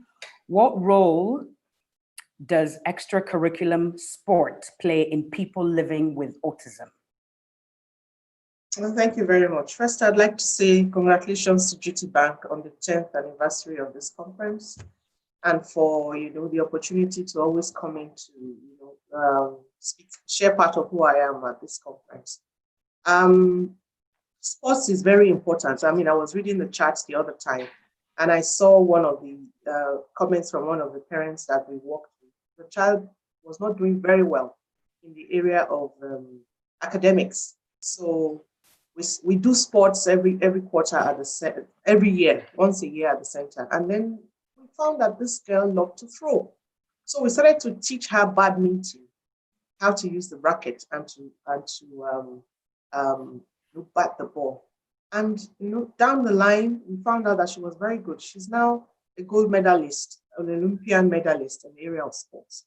And another reason why sports is important is that it really helps to develop some parts of the brain that seem not to be functioning. And then when you build up what we call the serotonin in the brain, you will find that this child will really do well in other areas. So rather than have the child being hyperactive in the classroom, whatever activity he loves to do, which we find that most people on the spectrum love, brains outside the environment, a big place where they can run around, we can find what interests that individual or that person, and then build it up into a career, as a matter of fact. Rather than saying my child cannot read and write, what do I do? I mean, find what he can do very well, and then harness it, sharpen it, and then you bring the real strength out of what that individual can do. And you can even turn it into a career, like I said earlier. Thank you for that. I hope that answered your question, Moshood. We're going to move on to the next question now, which is from an anonymous attendee. And the question is, take on stem cell treatment for autism, and Dr. Andy Shih will answer that question. Thank you very much. Again, I also like to congratulate GTBank for a wonderful conference, rich in content and information for families. So you might have known there's been a lot of conversation about stem cell therapy with autism. I just want to state unequivocally that there are no evidence to support its use in autism. And the many cases I've heard about around the world, many in South Asia, for example, some had actually very tragic consequences for the family because the practitioner with hygiene and sanitation issue actually led to infections, for example. And scientifically, there's no foundation, no basis for the use of stem cell in autism intervention. Is not connected to any of the mechanisms that we are aware of that lead to development of autism. So I want to just be very clear that is very expensive, of course, and at times dangerous for children undertaking this intervention, and there's no evidence to support its use. Okay, thank you very much, Dr. Andy Shih. Just to reiterate, so you are not advising stem cell therapy. So I hope that clarifies, because I know that question has definitely come up from individuals discussing, should they actually have their loved one go through that therapy. We're going to move on to the next question now. And that is going to be for Dr. Paul Agboola. And the question is from John Oluwatosi. And the question is there any correlation between physical exercise and autism, or can physical exercise be used as a treatment for ASD? Yes, thank you very much for the question. My appreciation goes to GTBank for what they've been doing all this year, and I hope that law will continue to strengthen them in this regard. Now, goes to the question you asked. See, there is great impact about exercise and mental well-being. When someone exercises, there is increase in blood flow, and when you have increase in blood flow, there's also increase in blood flow to the brain. Now, with this, you expect certain hormones that may be lacking or may be underproduced in the past. There are tendency for them to be put. There's increase in production of those hormones, and at the long run, it helps in the mental stability of an individual. Now, for a client with autism, exercise is also a form of therapy, because when a child that is autistic, and there's a form of he may need to be engaged in one form of way or the other, and exercise is one of those things that they tend to like most. And when they exercise, of course, it's good for the body. They're able to shake up all the waste products in the system. It also improves their emotional well-being. So for me, I would recommend exercise for people that have autism, and even for those that don't have autism. Exercise is good across board for all different conditions, including autism as well. Thank you. Thank you very much, sir. All right, we're going to move on to the next question, which is from Ogusami Grace. And this is for Jaki Mathaga, who's going to answer. Is there a supplement for children on the autism spectrum? Hi, everyone. So first of all, as just like everybody else, I want to just say thank you to GTBank for putting on this conference. It's been very well received. I know we have hundreds of parents watching from Kenya, so we are grateful. Is there a specific supplement for autism? No. But what I like to say as a parent, and this time I'm answering as a parent, there are supplements that your pediatrician, your doctor can recommend when they see that your child is deficient in one thing or another. I would like to also say that there are doctors who have, I guess, supplement regimens. And for this one, I'm speaking specifically about something that I know of, which is the Nemechek protocol, where the doctor involved says that you can use inulin, olive oil, and DHA, omega-3 that's rich in DHA, to help your child with gut issues and to just basically feed the brain the right things, because we all need omega. My parents used to feed me fish oil when I was a child. So what I would like to encourage parents to do is to research, do the research yourself. Don't just ask your neighbor what are they giving their child and then go for it. Do the research and then also ask your doctor, so that you're not as poisoning your child looking for, a supplement to give. So make sure you do the research. Yeah. Okay, so her advice, again, just to reiterate, is do the research yourself. So Google is there. I know a lot of people think that they have to have specialists to find out every little bit of information. So please research, as Jaki Mathaga suggested, and feed your children well. One of the questions that that's not come up, but I want to throw in, because you've talked about supplements, and any of the panelists can feel free to answer this question.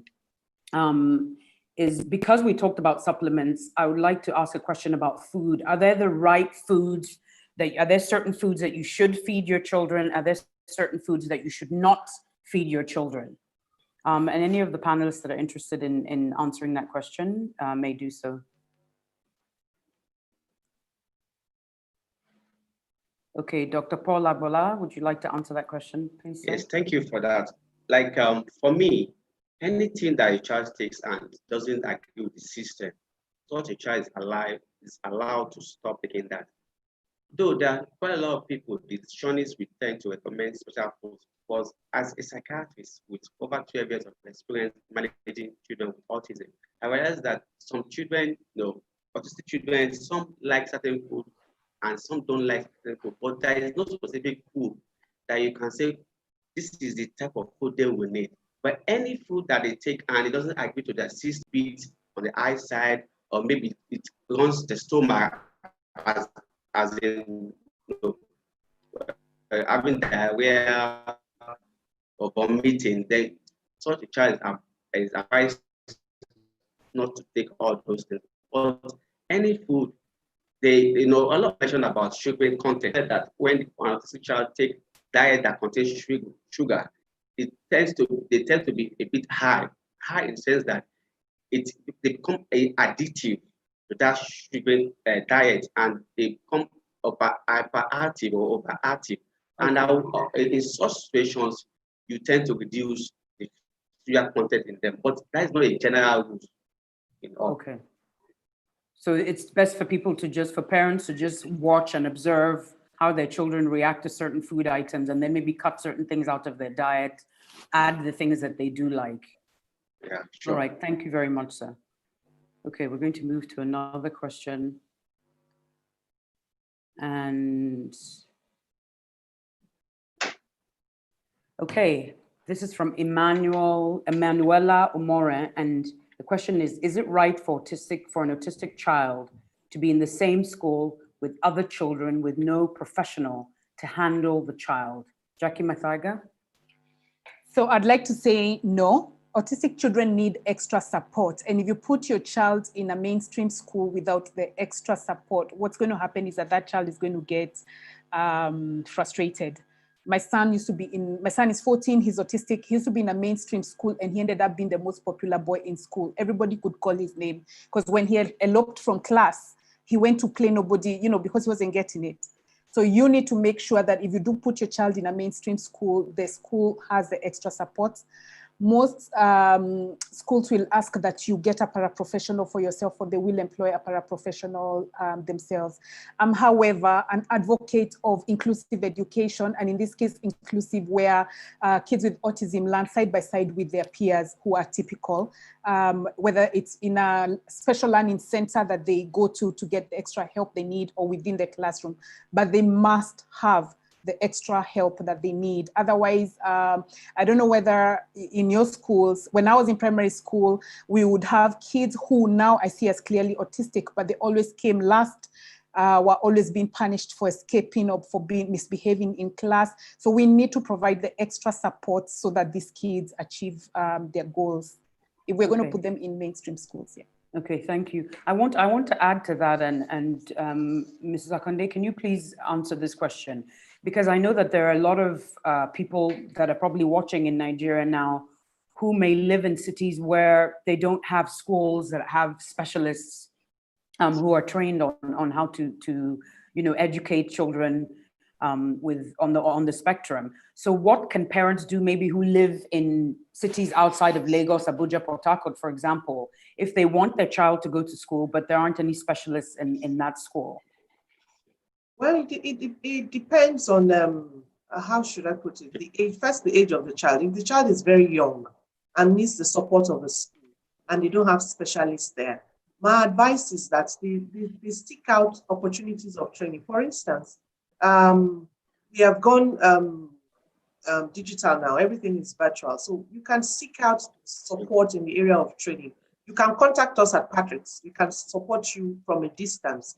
But also, my advice is that join a support group. There are support groups such as Autism Parents Association International, such as Autism Mothers in Nigeria. I mean, find a support group, join that support group. From that support group, you would learn the skills of how to manage your child. And that skill that you have learned, you can use that as an opportunity to support the school that you are going to send your child to. So my advice is look for a school that is small.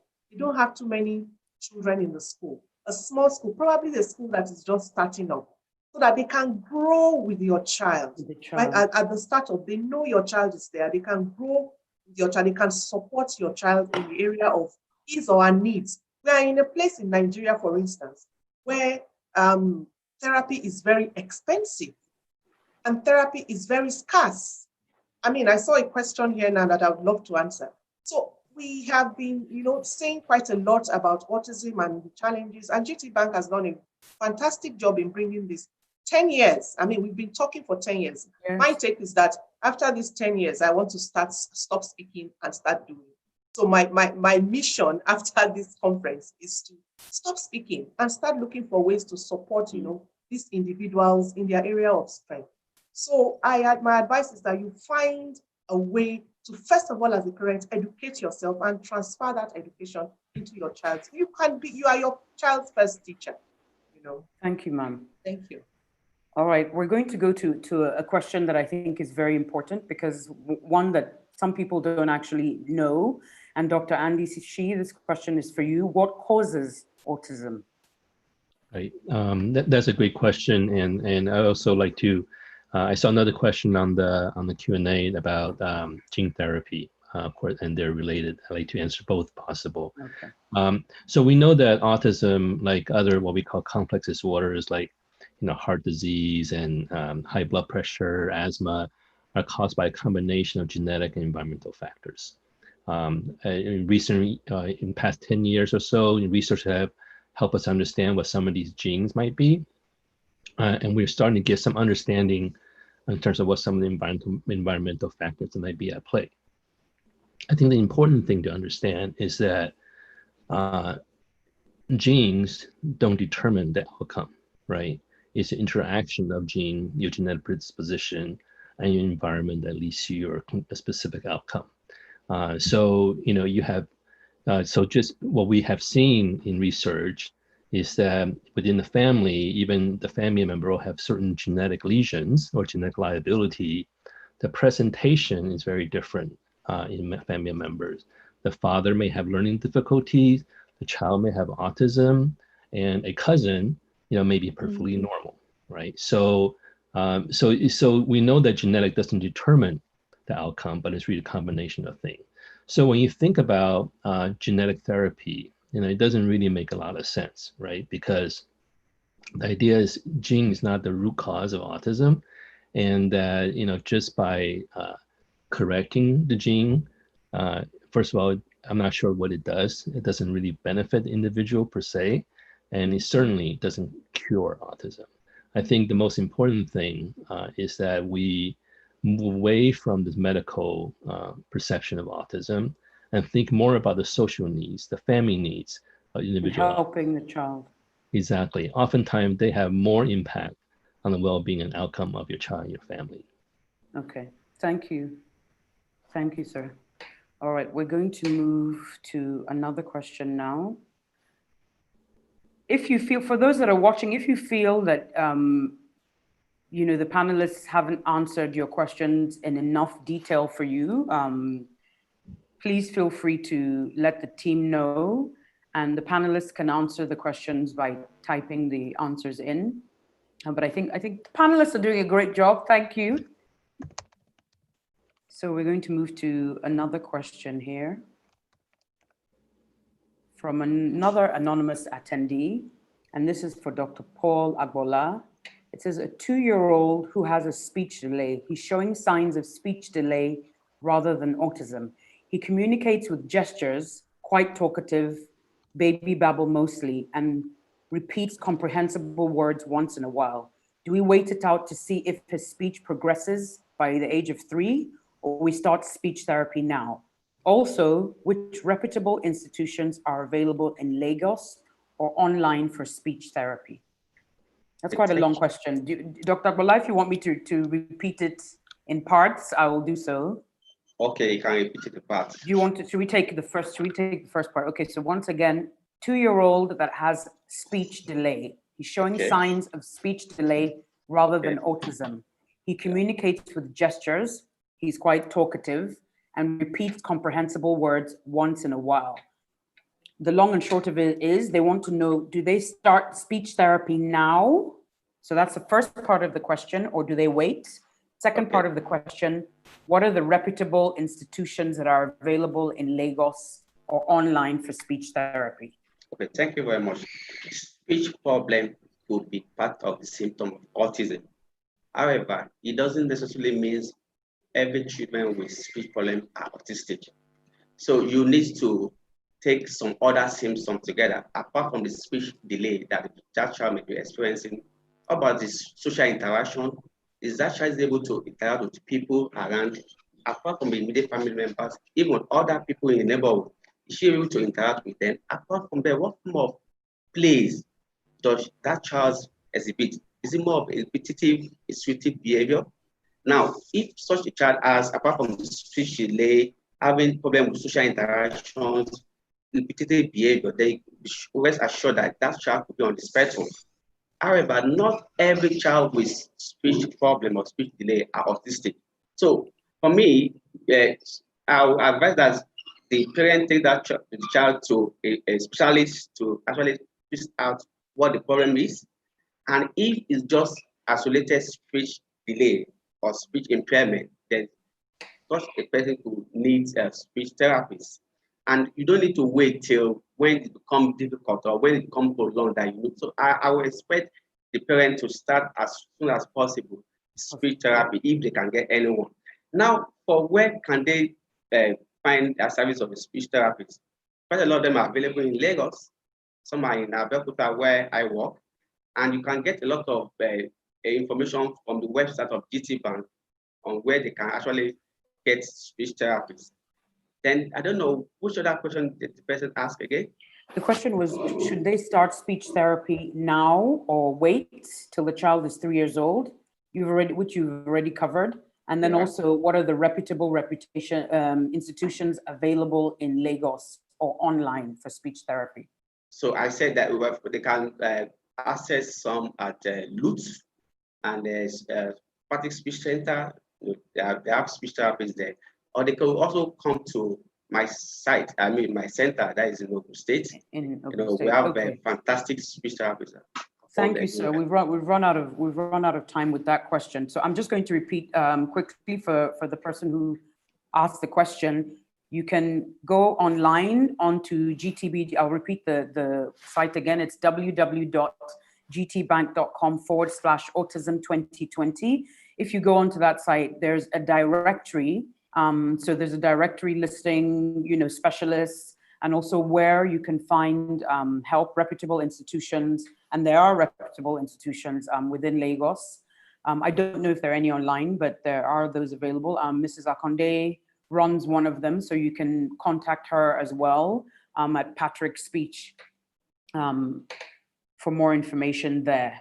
All right. And okay, I'm going to throw this question to Mrs. Akande. It's a question from Joyce McChambers.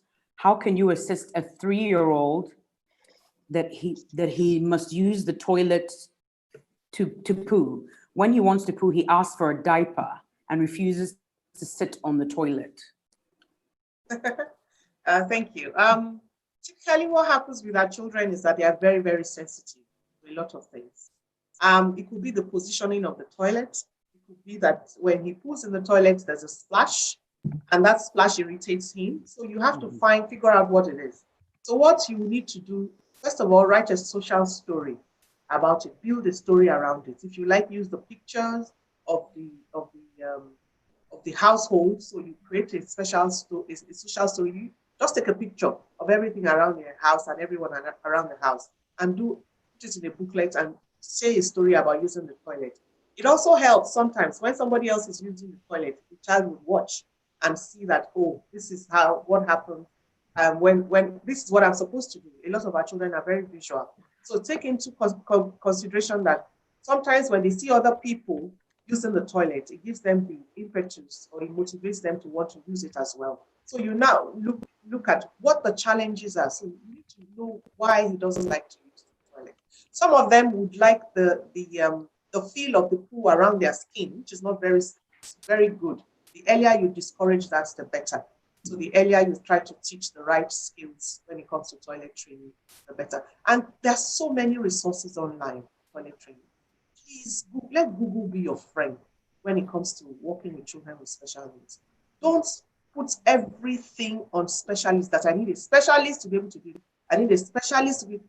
Use what you have around you to teach your child. You're your child's first teacher before the specialist.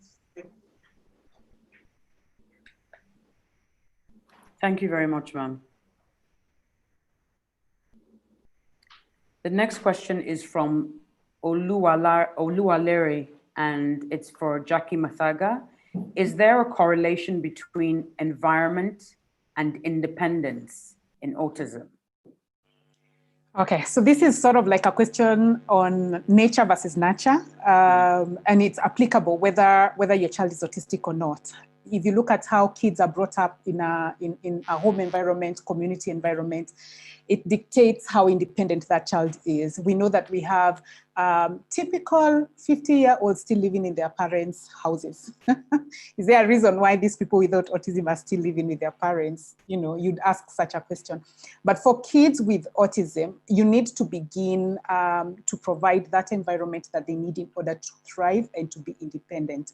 And you as a parent create the environment yourself. It begins first with accepting your child's condition, accept that autism is part of their life, and then begin to do things deliberately to create that independence. So you have to start thinking, what kind of life do you want them, or are they capable of having when they're an adult?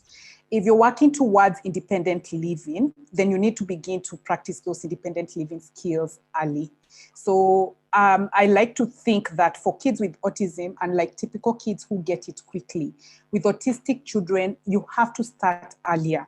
So for my 14-year-old son right now, I have to start thinking of what sorts of things he needs to be able to do at 18 and begin practicing now. I cannot wait until he's 18 and expect that he will be able to do them automatically.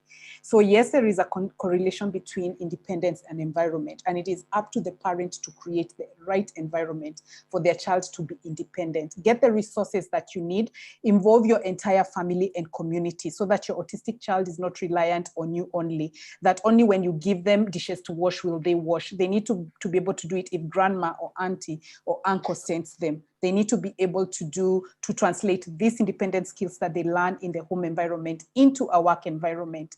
So the things that we do and how we learn to follow rules, accomplish tasks, make choices, those are things that you can teach your child from home, and they translate into the work environment.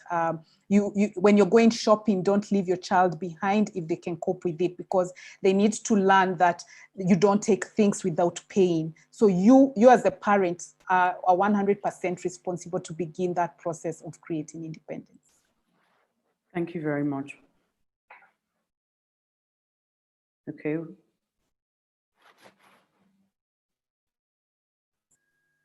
The next question.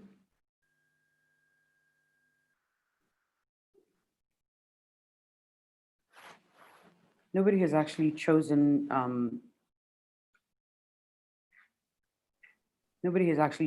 this yet, but I would like to throw it out there for any of the panelists, and they can just indicate if they want to answer.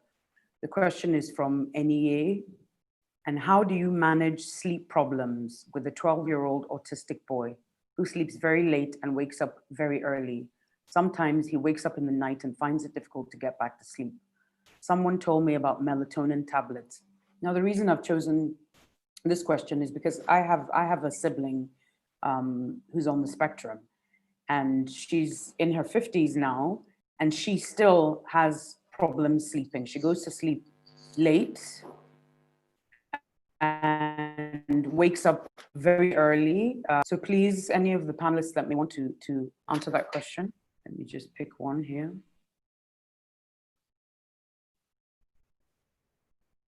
Mrs. Akande, or maybe we could edit if it's going to be two different perspectives. Okay, let me take it from the perspective of a parent as well as from my experience in the field. My experience in the field, I find that many of our people that have challenges with sleeping, we tend to want to look at their diet. What are they taking in? And what time of the night? We tend to try to figure out, do they have gut issues? Are we dealing with gut issues that gives them sleepless nights? And are we looking at the type of food they eat before they go to bed?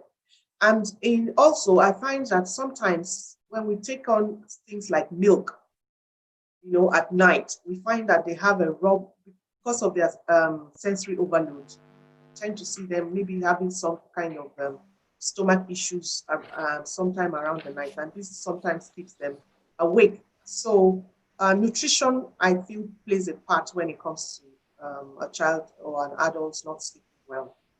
And from experience also, it could be hormonal. And as an individual, I've been through that as well. You know, going through menopause, it's not easy when you start getting all those night sweats and all those things that has to do with menopause. I found out that sometimes when I'm uncomfortable and at night, when my hormones are playing up, I find that it's difficult for me to sleep. You also need to look at what stage is the child not sleeping. Did it start from very early in life, or did it start when the child became a teenager? You know, so there are so many issues to it that you really have to figure it out and then start to eliminate some of these things. I think Dr. Agboola might now take from the outside. Okay, thank you. Yeah, thank you. Mrs. Akande, you've really dealt much on the parental perception of sleep needs. Now, as a psychiatrist, as a clinician, I'll be interested in knowing the sleep pattern of that child before now, and what has happened to that child right now that is having sleep issue. Sleep problem could be a symptoms of other issues that is currently affecting the child, and because that child lacks verbal fluency, so he's not able to express himself what the internal feelings is experiencing. So the parent may just want to, why not sleep? This is time for you to sleep, but that child, trying to communicate to you. So you need to kind of pay attention, listen to what the child is trying to communicate to you, even though that child may not be verbally hearty.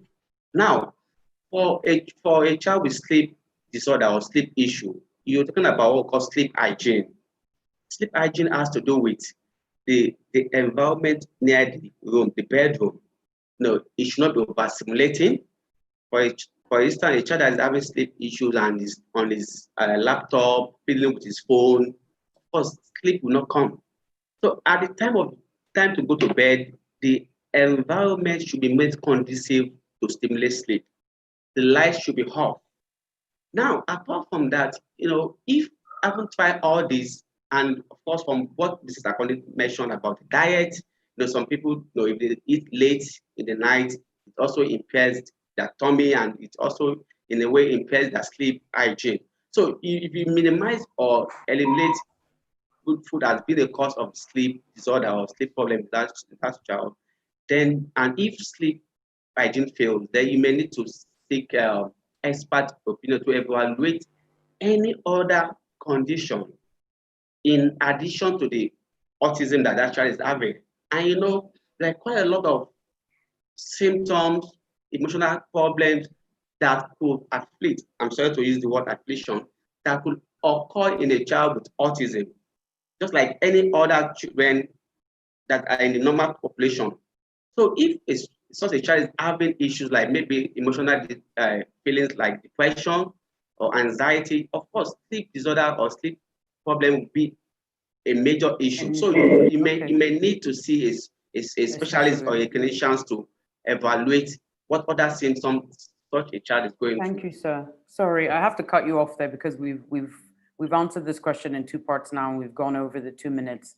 So I'm going to move on to another question, which is from an anonymous attendee. We have a lot of anonymous attendees. People don't want to say their name. That's fine. And Dr. Andy Shih will answer this. And the question is, what is the role of influence of autism on the second child? For instance, if a child is autistic and you notice the second child has some sort of speech delay, is it more likely that the second child might be on spectrum, or can it be acquired from the index patient, i.e. the role of influence here? Thank you for that great question.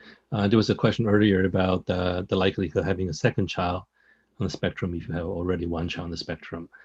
Today, the best research that's been done so far suggests that if you have one child on the spectrum, the likelihood of having a second child on the spectrum is 1 in 5, or approximately 20%.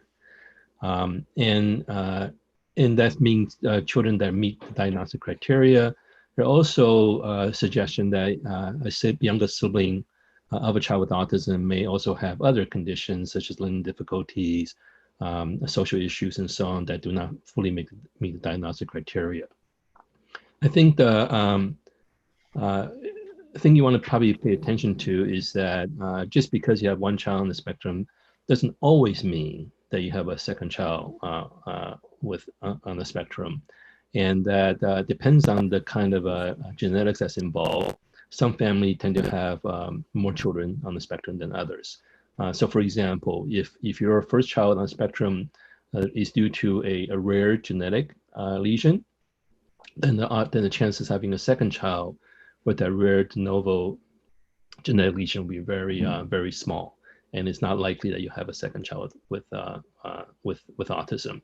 So I think if you really are interested and curious, even though we have limited understanding, knowledge, and use of these genetic information at this point in clinical settings, there are centers and places where you can get these genetic screening done to have a better sense of your familial risk having a second child with autism. And of course, autism is not contagious. It's not acquired or learned. Thank you for saying that. I feel that that's a lot of people, especially in Africa, tend to feel, okay, it's contagious. And if one child has it, then they can pass it on to one of the other children. And I think also in society in general, for people who don't have children with special needs, they're afraid of their children interacting with children with special needs because they feel that somehow they're going to pass it on. So to reiterate what Dr. Shih said, it's not contagious. Thank you very much for that. Okay, there's some questions here. Panelists, if you can please look through, because I've seen some interesting questions that nobody has chosen yet. So please look through, and just to remind you that please, when you finish answering a question, please click done. So there's a question here I'm going to throw out to any of the panelists who may want to answer this. It's from, just moved up. Sorry about that. Okay. There's one. Let me choose another one because that one has just moved up. This one for Dr. Paul Agboola, and it's from Caroline Obinya. I am worried about the dependency on iPad, computer, PlayStation, etc. as a way of keeping the autistic child adult occupied. So I think what this person means is it a good idea to let them use the iPad, the computer, PlayStation, etc. to keep the child occupied, child or adult occupied? Well, thank you for that question. Computer addiction or internet addiction is a problem across populations, both adults and children. Now, as part of therapy, you may need to make use of this iPad or your laptop to kind of get the interest of an autistic child. But then you need to be careful so that child does not become dependent on it. And we have cases of children, both autistic and non-autistic, that are overtly dependent on internet. And in internet, quite a lot of things happen on the net. And so you also need the parent to be on the lookout for what sort of child is doing.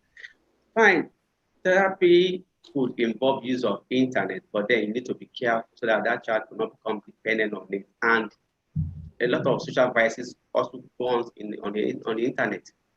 So my advice to the parent is the child can use the system, but then you need to be careful. You need to monitor what they are doing on the system. Okay, thank you, sir. I want to go to this question now, and I'll throw this to the panelists. This is the one I was looking for. It says Tayo Sadu, and we have also done hearing tests, and she was tested okay. The only challenges here is speech and behavioral attitude. Please, what can I do to help her, as I'm really worried, and she will be 5 in September? Would one of the panelists, Dr. Paul, you'd like to answer that? Okay. Yes, thank you. Like speech, if such a child has isolated speech problem, of course, all what you need is more get a speech therapist. However, you need to assess the hearing capability of such child, because it is what you hear that you speak out.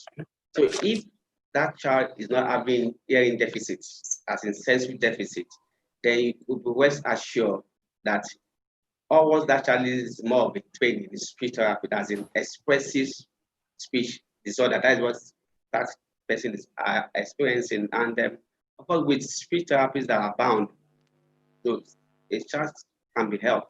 A child can be helped. Now, the other thing is the behavioral aspect of it. Now, I think the question, the person that asked the question asked about how can they get the child to behave well or behave appropriately. Now, you need to study your child's attitude. You need to study what stimulates him, what put him off, and what is his interest in life. And perhaps maybe you may need to the service of a behavioral therapist or a clinical psychologist. By that they'll be able to educate the parent on what they need to do to make that child behave appropriately. However, there's also a caveat. As a clinician, as a doctor, I'm interested in, is that child behave in an odd way, as in oddity of behavior? When I talk about oddity of behavior, behaviors that are not appropriate to the age, that are strange to that child. Then if that is the case, then you may need to see people like me as a psychiatrist to actually ensure that that person is not having any psychiatric problem in addition to the autism. Okay, so to answer the question further, I think the parent can contact Dr. Agboola, who will hopefully be able to help you with a bit more information. And if you would like the information now, then you can send your question directly to him, and he can type in the answer, because we won't be answering that live. Somebody had asked a question here, even though they threw it over to panelists. It's in the chat here, and it was to Dr. Shih, asking how Autism Speak was going to be able to help kids in Africa if they would like the children to come over there. Let me just try and see if I can open it further so I can actually, or if the team can actually put that question up, because I'm only seeing a part of it, but I thought it was an interesting question. So if the question is, how does Autism Speaks see self-helping the community? Yes, the community in Africa, in case their children or parents who want their children to actually come over to the US for treatment. Yeah. I only saw part of the question, but I thought it was an interesting one to ask.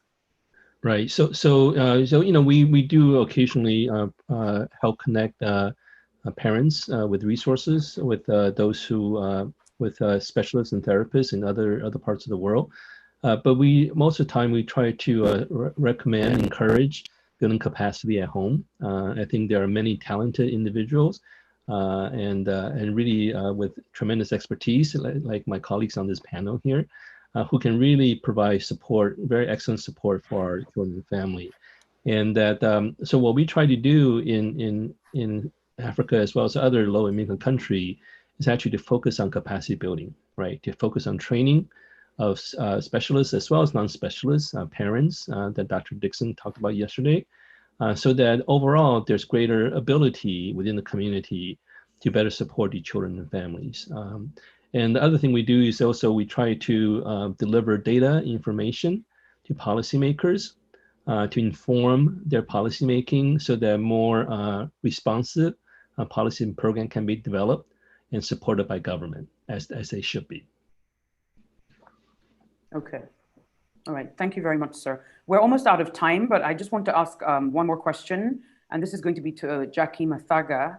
And I've chosen this question because I know that in Africa, a lot of people have this question in mind. Is there a link between autism and vaccination that babies receive? And that question is from Dina Nwali. Jaki, okay, so Yeah, so that's a question that's asked a lot. Parents in parent circles, we debate it a lot. So there is no definitive research that actually shows there's a correlation between autism and vaccinations. They've done some specific. If you research, you will find some research that actually points to the fact that there is no correlation between vaccine and autism. However, because I am answering this as a parent, I like to say that the medical field ignores parent anecdotal stories a lot. And what I would actually like to do is take this opportunity to encourage researchers amongst us to actually talk to the parents who can tell you, I took my child for vaccination and then this is what happened. So instead of saying, blatantly or plain out there that there is no correlation and ignoring every story that every parent tells with heartache, because you hold your baby and you're the one who knows what you have seen after the vaccination. But because you're not a researcher, you're not a doctor, you're not in the medical field, your own story is ignored. What I would like to encourage the medical people to do and the researchers in this continent and worldwide is to take those stories and begin to do research, do lifelong researches. Ask parents, what did you see? And instead of just saying there is no correlation, begin to actually find out, is there? Because when you have a child and the child is given an autism diagnosis, you have asked yourself several questions about why did they turn out to be autistic? You might have several kids in your household who became autistic. You might be able to relate it to maybe a specific period of time when a certain vaccine was given. There needs to be further research that is done, specific research that is done that discounts both sides of the story, so that we don't rely on documents that were done several years ago and have not been updated. Yeah. Okay, thank you very much. I'd like to thank all my panelists, Mrs. Akande, Jaki Mathaga, Dr. Andy Shih, and Dr. Paul Agboola. We've run out of time, and I've enjoyed it because there's been so much fantastic discourse and information. To the viewers watching, I am sorry for your question. Another panel immediately after this one, another Q&A session. So please stick around for that. My name is Michelle Dede. I would just like to thank GTB once again for putting this together and looking forward to next year. And as I said earlier, you can watch this on YouTube. So somebody was asking who was watching from the UK if this was going to be streamed. You're going to be able to watch this on YouTube if you missed out the beginning of this session. Thank you once again to the panelists. And before we go, Mrs. Akande would just like to say a few words. My name is Michelle Dede. Bye-bye, everyone. Thank you, everyone, for coming. Thank you, GTBank. This is 10 years of working really strongly with you. I want to encourage parents to take the bulls by the horn and not wait always for specialists to come in to support them. And my next 10 years is dedicated to improving the lives of teachers, improving the skills of parents, and also improving the lives of those that have autism. So this is my last conference with GTBank. I'll be taking on a new role from next year. Thank you, everybody, for having me for the last 10 years. It's been awesome. God bless you all. Thank you. Thank you. Thank you, everyone. Thank you so much, Mrs. Akande. Thank you so much. Thank you so much, Michelle. Thank you so much, everybody. So we are going into our final session for the day, and that is from 2:20, 2:26 now, to 3 p.m. And we have Otubanjo, who's a speech and language pathologist, Pamela Dixon, who is a clinical psychologist, Camille Proctor, who is an autism advocate and a parent, Jeanette Washington, who is a speech therapist, and Lauren Unzoma, who is a special educationist. So we're going into the final session for the day. Again, don't forget to put your questions into the question and answer tab and put your comments in the comment section. Download the brochure at www.gtbank.com/autism 2020. If you know anyone who would be interested in watching the conference as it is going on, please send them the link and get everyone involved and get everyone learning about autism. Welcome to everyone. Welcome back, Bisola. Is Bisola here? Yes, Bisola is here. Thank you, Sazime. Okay, awesome. Welcome back. Okay, over to you. Thank you very, very much. Our other panelists are here. Hello again. It's nice to see you again. Hello, Lauren. Hello, Pamela. Hello, Jeanette. Hello, Mr. Ade. You're welcome. It's the question and answer session. So it's mostly questions that we'll be taking today. This is the last session for the day. The previous session ate into our time, but we're happy we're here. We're happy that lots of people are learning about autism. I have learned a lot, also doing research on all of this. Yesterday when we're having like our sessions, we were talking about, I was talking about an aunt of mine who personally, I believe that her adopted son is autistic, but you know, she has just blatantly refused to go for tests to even diagnose him. And he's about 11 now, so we're not even sure if it's autism. So I'd ask one of our panelists, maybe Lauren. Lauren, what in this situation, how do you think I can advise her or other people can advise people who are probably just in denial of you know, testing their children or assessing them to know if they're autistic? Yes, great question, and good morning here in the U.S.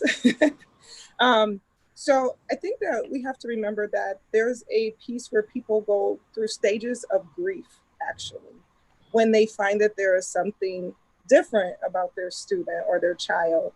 So it is a period of grief, and one of those stages is often denial. And so we have to apprise them of what we see, but gently. You have to be gentle because this is their child, right? So we know how we feel about our children or our loved ones. And we have to remember that we have to give them space. So what I would say is document what you're seeing, right? From a space of love, but also be diligent because it's okay to advise, but remember that it's a child, it's their child, and it's whoever it is. So whatever the need is, it's not going to change that is that person. So if it's Lauren is their child, this may just be what Lauren needs. So when you change that language, and I talk a lot about person first language, don't focus so much on the issue or what's different, but focus on this is what Lauren needs, right? And not so general. And then I think usually we get a better response from parents, but just be gentle and know that there's some stages of grief going on there. Okay, so I personally had some messages sent to me before. For anyone who's viewing now, remember that you can send in your questions in the Q&A box here on Zoom, and our lovely panelists would click and tell us whichever one they are going to answer. But I got some messages privately, and one of them was, okay, so recently my friends shared a video of a lady that had Tourette's. She Tourette syndrome. She kind of documented her journey, and the video was circulated in our group. And then I posted on the group that I was going to be moderating a session on autism. So one of the ladies on there sent a question to me saying I should ask, is there an association between autism and Tourette's syndrome? So I would ask Pamela. Honestly, I'm not sure if there is an association between the two. I'm wondering, do any of the other panelists have experience in this area? I think Lauren is saying something, but she's muted. Mic is muted. Okay, can you hear me now? Yes, you can. While Tourette's and autism are very different exceptionalities, there are usually restricted patterns when you're looking at someone on the continuum of autism. And so I could see how people may ask that question, but they are very unique. So not typically connected. Okay, thank you very much. Okay, in the question box, we've gotten a message from Emanuela, a question from Emanuela, and Jeanette wants to take this question. It's, what advice do you have to a mom of twins, which one is autistic, and the mom wants them to be in the same school because of their closeness to each other? Over to you, Jeanette. All right, thank you. Great question. As educators become more aware of how to support children with autism spectrum disorder, mainstreaming some of those children who may be high functioning could be a potential, a great thing for parents to do into general education classrooms. It's becoming more common. I think that doing so as a parent, you need to be mindful that you will need to set boundaries, encourage opportunities for socialization, and make sure that the teacher is using different learning styles. You also want to consider limiting the sensory stimulation. And all in all, it has to be a partnership between the teacher and the parent in order for this to work. Okay. All right. Thank you very much. Pamela, you have a question. This person specifically said this is for you. This is for Pamela. How can a teenage girl diagnosed with autism be taught to be more ladylike? That's an interesting question. I think that I think you would approach, first of all, you have to understand the person who is doing the teaching would have to be very clear about what they mean by what does ladylike look like. And I think that that should be for the person, for the teenager, it should be a meaningful goal, right? That's something that's going to be helpful to them, not just for the adult who wants them to learn that. But that being said, if it's agreed that there is there are specific behaviors that they want this child to do, I think that depending upon their language level, they can involve them in some direct instruction and some modeling of what is meant by ladylike. All right, thank you very much.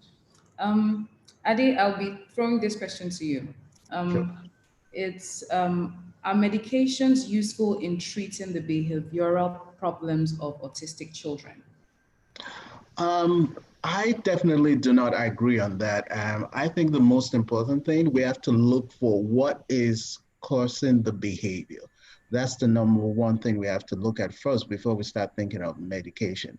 And then two, which is the important part of it, the communication piece. Because a lot of our children, communication is very important. I always say this all the time. I remember the first time I came to the United States, a lot of people would say, oh, you have an accent, you have an accent. I was trying to get a direction to somewhere, and some people didn't understand some of the things I was saying because of my accent. So they were giving me wrong direction. So communication is the first important thing we have to look at. Why is this child exhibiting this behavior? Is it because this child is not able to communicate his or her wants and needs? So once we can identify the communication piece, then we can now look at what is causing that behavior. Because a lot of the times, our children, when they cannot communicate, the behavior increases a lot. It might be a simple thing like they just want to go outside to play, or they want to have a pencil to draw, and they can't express themselves. So the behavior increases. So at that point, if a child is exhibiting behavior because of he or she cannot express his or her needs, and we are giving them medication, then we're giving them medication for the wrong thing. So I think the most important thing, we have to look at what's causing the behavior, and then the communication piece. Thank you very much, Abby. Pamela, you have something else to add? Yes, I just wanted to add, so I completely agree when we're talking to the answer to that, when we're talking about younger children. I just want to caution though, that as children enter adolescence and with young adults, you can see some irritability that has been shown by research to be addressed using medication. So I would not want for children to not, or adolescents, young adults to not get the treatment that can be provided to them through medication to help with their symptoms. So, and there are also sometimes associated psychiatric symptoms that can be addressed through medication effectively. Okay, thank you very much. An anonymous attendee has a question, and Camille is going to answer this. It goes, my son is very hyperactive, not very social, and also has delayed speech. He's 6 years old and likes to use the phone and computer. Aside watching his favorite programs on them, he also makes music and listens to other educational stuff. Should that be encouraged? Because I feel he's addicted to the gadgets and would rather he interacts with humans than gadgets. I'm thinking she mixed that up. I think she meant he'd rather interact with the gadgets than with humans. So over to you, Camille. So what you need to do with that little one is you need to set a schedule, a technology schedule with him. You have to set, when is the appropriate time to play a game? When is the appropriate time to make music? And then you also have to encourage him to interact with others by introducing him into social groups if possible, or you could make your own social group. That could be yourself, your other children, or other family members, where you sit down and you have communication with one another. And this will encourage him to reciprocate. But I can't express enough, you cannot rely on electronics, gadgets, and games to be a babysitter. That's not what they're there for. They're entertainment. They're not necessarily educators unless they're programmed to teach something. And in that particular case, you still have to monitor it because yes, they are quite addictive, but you as a parent have to manage the screen time. Thank you very much. Another question here, Jeanette wants to answer. What age is too late for intervention? My daughter is autistic and almost 6 years old. Is it late to get an intervention from age 7? So symptoms often surface between 6 and 18 months. Early signs and delays are often very important to keep an eye out for. And then you could possibly catch it beyond that 24-month mark. However, I would say that based on traditional standards, then that is late. However, I would still reach out to an appropriate professional to make sure that my child is getting those supports that they need, getting the assessment first, and then those supports. So it's really never too late, but when we're looking at statistical research, we know that between 6 and 18 months is really that prime opportunity for intervention. Thank you very much, Jeanette. Namdi has a question that Lauren is going to answer. It goes, must an autistic child attend a special school or can they be enrolled in a regular school? So Namdi, I just want to share that we operate here from a least restrictive environment. That is actually required by law, that we consider what accommodations or supports need to be put in place in the general ed setting. Research shows that students absolutely benefit the most from being around their same age peers who are neurotypical, we might say. And so if you put them in a space where everyone has similar issues or concerns, then how do they see or learn to model what is the positive behavior that we want to replicate? So we need to create least restrictive environments. And so there are many challenges that come with that when we talk about funding and how do you manage a classroom and what are the supports that are available. However, whatever is available, we need to implement universal design for learning. That is an entire theoretical model, but universal design for learning allows us to mediate the needs of the majority by being prepared and differentiating the instruction. And essentially you're offering multiple ways to demonstrate knowledge and understanding. You're giving them multiple ways to see how to accomplish a task. And so you just incorporate those universal designs for learning into what you're doing in your I'll call them general education classrooms. And then from there, you can pull to a more restrictive environment if required. So I always say we start with the least restrictive environment because you have to think about what will you teach if everyone around that child or that student is doing similar things. So what's the goal and what will it take to get that child there? So start least restrictive always. Okay, thank you, Lauren. To everyone who's watching, don't forget to send your questions in and we'll take them one after the other. This is the final session for today. Even previous sessions that have gone on, they have questions from there. Please bring them all in. Our professionals are here to answer all of them. Now, Dr. Great sends a question in that Camille is going to answer. It goes, autistic adult female frequently complains of stomach ache and crying. Is it different diagnosis or related to autism?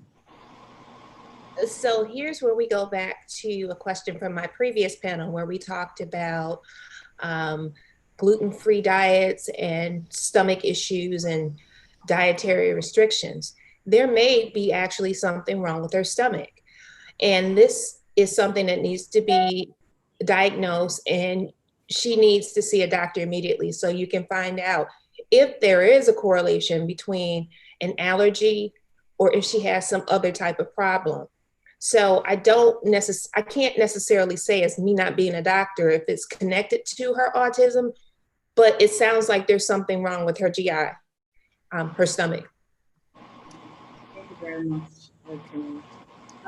Jeanette, this one's for you. I run a nursery for children 0 to 4 years, and we usually are the first to see signs and developmental delays. How do we notify parents without offending them? We have been termed alarmist, pessimist, etc. What best way to go about it? I was even scared of telling them about this conference. Wow, so that's a great question. We want to make sure that we're not walking that fine line of using our voice to come off as doctors, pediatricians, and individuals who can actually diagnose autism. However, I think it's mindful that as an educator, you are seeing some questionable or some signs that may be important as you start to detect autism. I think a great way to do this without coming off as a pessimist or an alarmist is to ask a question like, have you noticed that your son is a little shy and he doesn't engage very much with children, like maybe with his cousins? And then let the parents start to kind of tell you. There's almost like reverse psychology. They'll start to tell you what they're experiencing and what they've noticed. That conversation gets broader and deeper, and then maybe you can subtly talk about an assessment, or going to see your child's doctor for some information based on autism. Thank you very much. Lauren, this one's for you, from Eunice. Eunice says, how do we deal with denial in illiterate parents and even teachers who believe that the child is just being stubborn, especially in the rural communities? Yeah, so I think it's kind of segueing from what my dear colleague was just speaking of, is first beginning with the space with, what have you noticed, and then the other piece, again, I'm going to go back to it, is a form of grieving when you realize there's something unique about your child or your student. And so be careful of that. But it's about community education. So there's going to have to be a component where we're connecting with government, our agencies that are available. And if those don't exist, maybe some advocacy groups can be formed, or if they are working with local universities, and the like. And so it's going to take maybe connecting with your church and seeing this as more of a societal need than just an individual family need. And what I mean by that is we all want our families to be viable, contributing citizens to our society, right? And so that should not be minimized when we talk about children with exceptionalities. There is something that they can contribute. And so once we identify where we can push our children and push those with exceptionalities, we need to start working from that space. So we have a collective community responsibility to educate families, to, if we can, incorporate technology where there are a lack of resources to certain areas, and make sure that it is a community and a societal issue, and not pressing the issue simply with families. So whatever we can do to broaden that support, make sure that it's a community awareness, that's what we need to be doing. Okay, thank you very much, Lauren. Pamela, I'd like to direct this question to you. It's from an anonymous person who says, how do children who live in states without therapy centers get intervention? Can a parent get trained as a vocational speech and behavioral therapist just for the purpose of helping his child? So I am going to try to answer this question, irrespective of country that a person may live in. that I think that there are resources online that a parent can access to get some training that can address specific concerns they have about their children. I don't think it's necessary for a parent to get a certificate in a specific field in order to help their child. I just think they have to be thinking really specifically about whatever the concern is that they have for their child, and rather than seeing just problems in general, that they're very specific about it. Do I have concerns about behavior, and what kind of behavior? Do I have concerns about communication? What part of communication, to help target their search for help, especially if they're using the internet. Thank you very much. Ade, I will give you this question. It's from Adora A. So is there any correlation between autism and high level of vitamin B12? My 3-year-old shows signs of autism and was recently tested.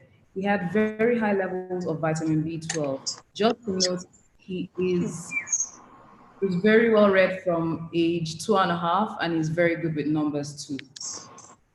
Yeah, thank you. First of all, I'll answer this question. I also direct it to the doctors too. I don't think there's any correlation in regards to vitamin B with autism. Autism will have its own diagnosis. When I go in with the psychologist here in the United States to do, when we go to do our assessment, I do the speech part, and the psychologist here do the diagnosis for autism. He looks at certain criteria for his diagnosis, and in no way have I heard him talk about anything in regards to vitamin B. So the diagnosis for autism is a different part, and I haven't seen anything that proves that it has any correlation with the vitamin B. What I know strictly with when a child is diagnosed with autism, we have to start the intervention as soon as possible. And one of the key components that I play is the communication piece. So once I get the diagnosis from the psychologist, and I do my diagnosis in terms of communication, and I feel like, okay, the child has some speech impairment due to autism. And in the United States, once a child has been diagnosed with autism, it is automatic that he or she should get speech, even if he has some communication skills. It is automatic that he qualifies for speech services. Thank you very much, Adi. Jeanette, this is for you. From Arudi. When is the best time to fade out therapy for a boy of 16 living with autism? Thank you for that question. So that brings me back to the previous question about intervention. I think that there is never a time where we should mandate someone needs to be faded out of therapy, because therapy can also involve gaining employability skills. And at 16, we're really starting to think about the job market and how our child can eventually have gainful employment. So I don't think that question is a yes or no answer, or it's like a closed answer. I think that your child should be faded out of therapy when your child is ready, and every child is ready at a different pace or at a different rate. Okay, thank you very much. Camille, this is for you. What is the place of faith in dealing with autism? I think that your faith is very important when you're dealing with anything.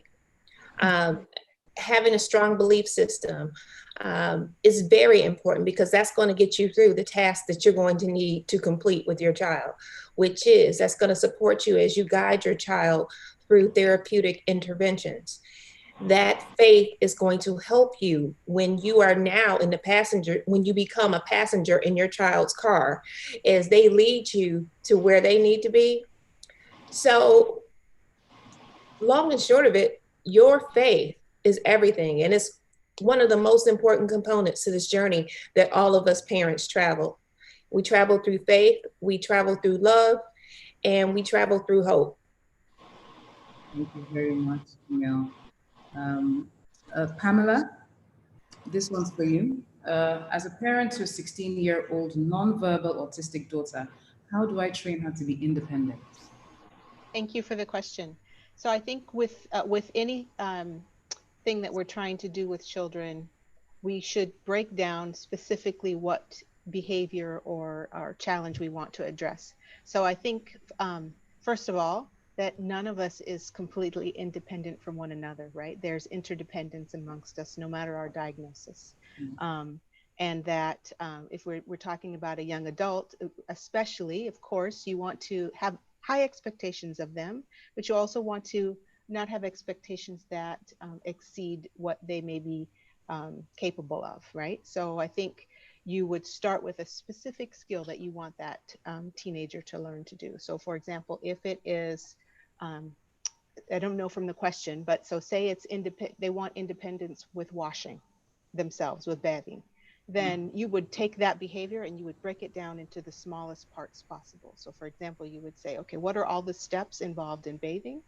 And then let's start one step at a time, make sure that she knows how to do that well, and then you add on to the next step. And you can take that approach with whatever skill it is that you are trying to teach someone. Okay, thank you so much, Pamela. Lauren, Wando asks, please, what is the role of discipline on an autistic child? Is the child to be disciplined differently from others? What do you recommend? So that is a broad question. I'll tell you why. I have a focus on positive behavior supports versus discipline for a child on the spectrum. And again, I keep emphasizing that autism is a spectrum. So we have to know what the individual child requires. But, I say, if a child doesn't know how to read, what do? We teach them. If they don't know how to do math, what do? We teach them. If they don't know how to behavior, what do? We want to punish them. You have to teach what your expectations are. And that's going to look very different for each child. So beginning with positive reward system is going to be great. So that means two things. We can replace behavior with what we want to see. And we can also encourage the positive behavior and ignore the negative. I'm going to say that again. You encourage or reward the positive or what you want to see. And then you ignore the negative as much as possible. That doesn't mean like you let them play with dangerous things and all of that, but you are going to give less attention and less reaction to the things that you are trying to rid, right? So setting it up from a preference-based standpoint, meaning if I have a child who's on the spectrum and their preference is pickup trucks, they like pickup trucks, that's the thing they are really focused on. When they do something that I want them to do, I'm going to give them time with that thing that they like, that they prefer. And do it as a reward. It has to be a tangible reward. It has to be within a certain amount of time that would make sense for that child based on their level of ability. So for me, discipline means teaching what you want them to know and setting the expectations very clearly. If you have a child that's nonverbal, that may be via a pictorial system, right? So you may have icons or a reference to a certain item, and that's what you want to reward that child with. Whatever that is, that's a preferred item for them. So I'm going to change that language from discipline to positive behavior support and figure out where you need to start for each child. Thank you very much. This is for Camille. Do you have any advice to manage caregivers' burden? Yes, you need to take a time out for yourself. You need to relax. You need to find out what relaxes you first and foremost. And you need to reach out to other people for help. For example, if you need time to yourself, it's okay to say, I need time for myself. It's okay to just sit down and do absolutely nothing. The most important thing to this journey as a parent that I found out is that I had to get my mind right. I had to be in the right mindset because it is so, it's a lot. It's a lot. It's a very heavy load. And if you don't take time out for yourself, the load is even heavier. And it can also be very detrimental to you, your health, and then your child. For my own personal example is I was so consumed with what's wrong? What can I do? How can I fix this? How can I do this? How can I do that? That my health suffered greatly because I wasn't taking time out for myself. And as they tell you, and it's used over and over again, when you're on an airplane and they say if you lose altitude and whatnot, and the mask drops down, they said, put that mask on yourself first before you put it on your child. So if you aren't okay, your child is not okay. So it's very important for you to administer self-care and self-love so that you can nurture a child successfully and then be happy. Everyone be happy. Thank you very much, Camille. Jeanette, Abimbola is asking, what are sensory issues in dealing with autism? All right, so we know that autism is a combination of characteristics. So when we're talking about some sensory differences that someone with autism experiences, it may be that they're a picky eater. It may be that they are sensitive to loud sounds or large crowds. They may dislike hair washing or cutting, nail trimming. They may enjoy crashing into things or squeezing things. And finally, we want to look at things that we'll probably see more frequently, like hand flapping or jumping. So those are some of the sensory differences that are common for those on the autism spectrum. Thank you very much. Pamela, can a child with ASD have above average intellectual ability? And what's your take on twice exceptional? Yes. So a child with who's been diagnosed with autism spectrum disorder can have the full range of intelligence, including high intelligence or giftedness. And so, so you can see that in two ways. That means that just because a child has been given a diagnosis of autism does not mean that they're going to be very low functioning or have low IQ or be very high functioning. But we can look at IQ or intelligence as a separate dimension than their autism symptoms. So definitely it can be a twice exceptionality in children with autism spectrum disorder. Thank you. Jeanette, back to you. How can children with slow ability to understand be handled? All right, so it's important that we don't utilize that term handled. I know that in different areas, different terms are more prevalent and common, but we want to make sure that we are supporting that learner that may be exceptional or that may have different abilities. So we don't want to handle them, we want to support them. And with that in mind, one of the first things that comes to my thought process is using multisensory learning tools. We want to make sure that we're embedding all of their senses into their learning activity. So they're seeing things, they're hearing things, they're able to touch it. So again, we want to be mindful that those on the spectrum do have sensory differences, but the only way you can truly learn and grasp a concept is if you are intentionally using different senses. Okay, thank you very much. Ade, I'm coming to you with a question. An anonymous person sent in. Says, I'm concerned about my 3-year-old niece who still babbles. Says a few comprehensible words, but is not stringing words together in a sentence yet. She can, however, repeat chunks of words from Dora, Peppa Pig, etc., and imitate their actions. How can we help her? Thank you. Thank you. That's a good question. She's on the right track, but I would like to see her use more words on her own spontaneously. So what I want the parents to do at home now is whenever she needs anything, either she wants to eat, she wants to go outside to play or anything of sort, they want to model to her. First of all, what does that mean, model? Show her what to say or show her how to request. And then draw back a little bit and see if he or she will repeat after them. So you will have to do this on a daily basis. Now you're going to be the therapist for your child because you know her every day. She wants something to drink. Oh, want juice. You can start off by single words and then now go into phrases and now go into 3-word sentences like juice. You want juice? This is juice. This is apple. What do you want? Juice. And then she'll pick it out. Try to show her pictures of what she's requesting and also model to her how you want her to request it. And then another day, you want to see if she'll do it on her own without you teaching her, which is saying it spontaneously, requested it. So with that is something that you're going to do every day with this child. You're going to keep teaching her how to express her needs and want, And if she doesn't request it, sometimes try to hold back without giving her the object. Because as a parent, and sometimes even us as a caregiver, we tend to forget sometimes.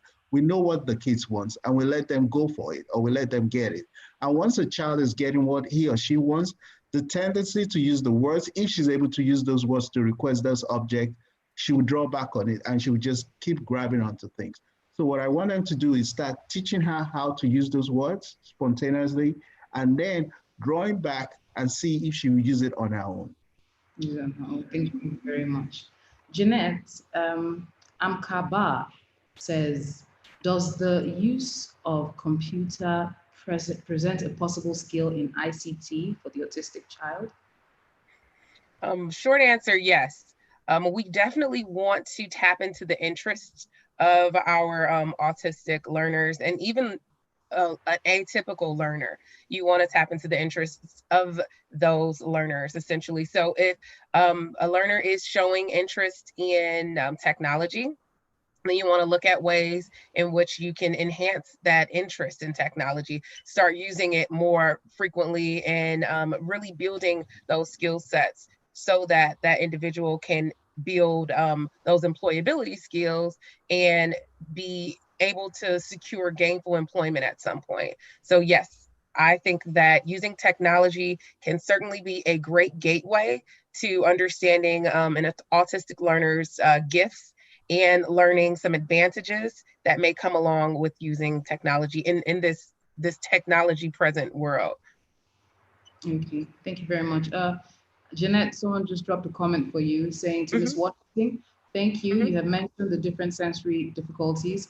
Please, what practical advice can parents use to navigate difficult sensory needs that are intertwined with severe ADHD and severe ASD and speech delay? Are there any resources online or offline? Great question. So there are some fantastic resources. Autism Speaks has a major presence at our conference here today. So I would suggest to visit their website, and they would have resources.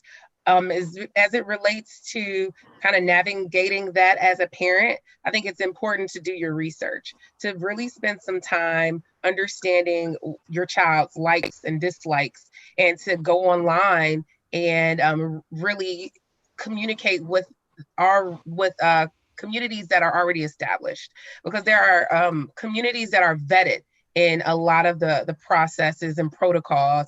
So asking questions, not feeling fearful of shame, and just really putting yourself out there for the betterment of your child. So gaining more knowledge through research, through asking possible colleagues, or even connecting, again, as I mentioned earlier, with educators, specifically your child's educator. Thank you very much. So I'm going to throw this question to panelists. Anyone could answer this.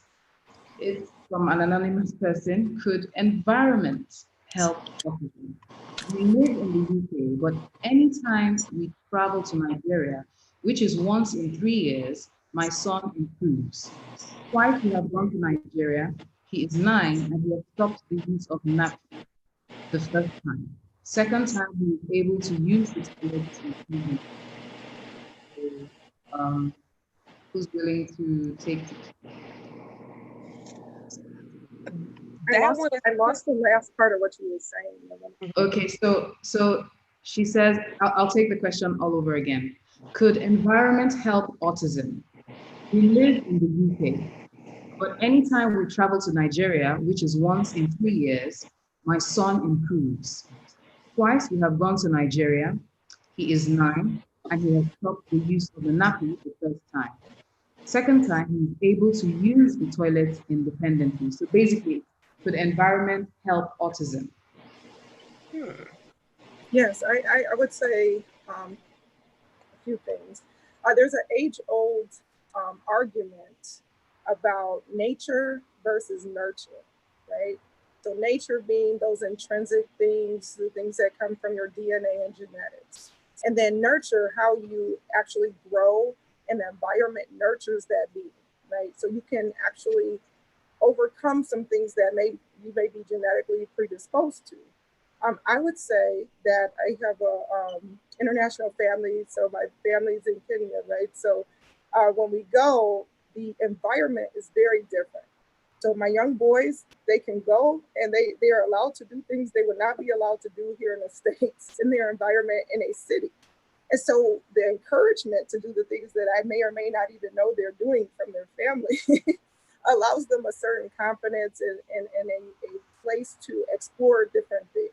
So I would say that there probably is some truth to the fact that you go in a different environment and your child is expanding what they've known to be truth or what they've known or seen to be possible. So I do believe there is something to that, although I don't know the exact experience or where your child is coming from. But I would say holistically, nature versus nurture, there is more to be discussed here. Okay, thank you very much, Lauren. Ade, I'll ask you this question. Is there a culturally sensitive instrument to measure a child's IQ in Nigeria? That is important in determining and classifying disabilities.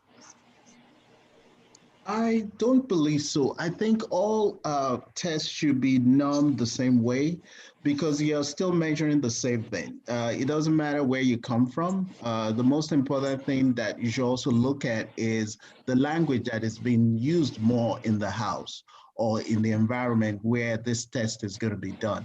For instance, when I do my speech assessment, one of the two things we always look at, first of all, is the home language.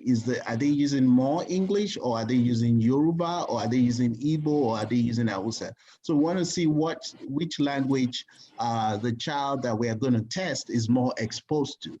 Because if the child is more exposed to, for instance, Yoruba, and is not getting any English, and you're trying to use a test that is only geared towards somebody who's English speaking, then the child is not going to score accurately on that test. So I think the most important thing is to look at what language this child is more exposed to before assessing that child on that test.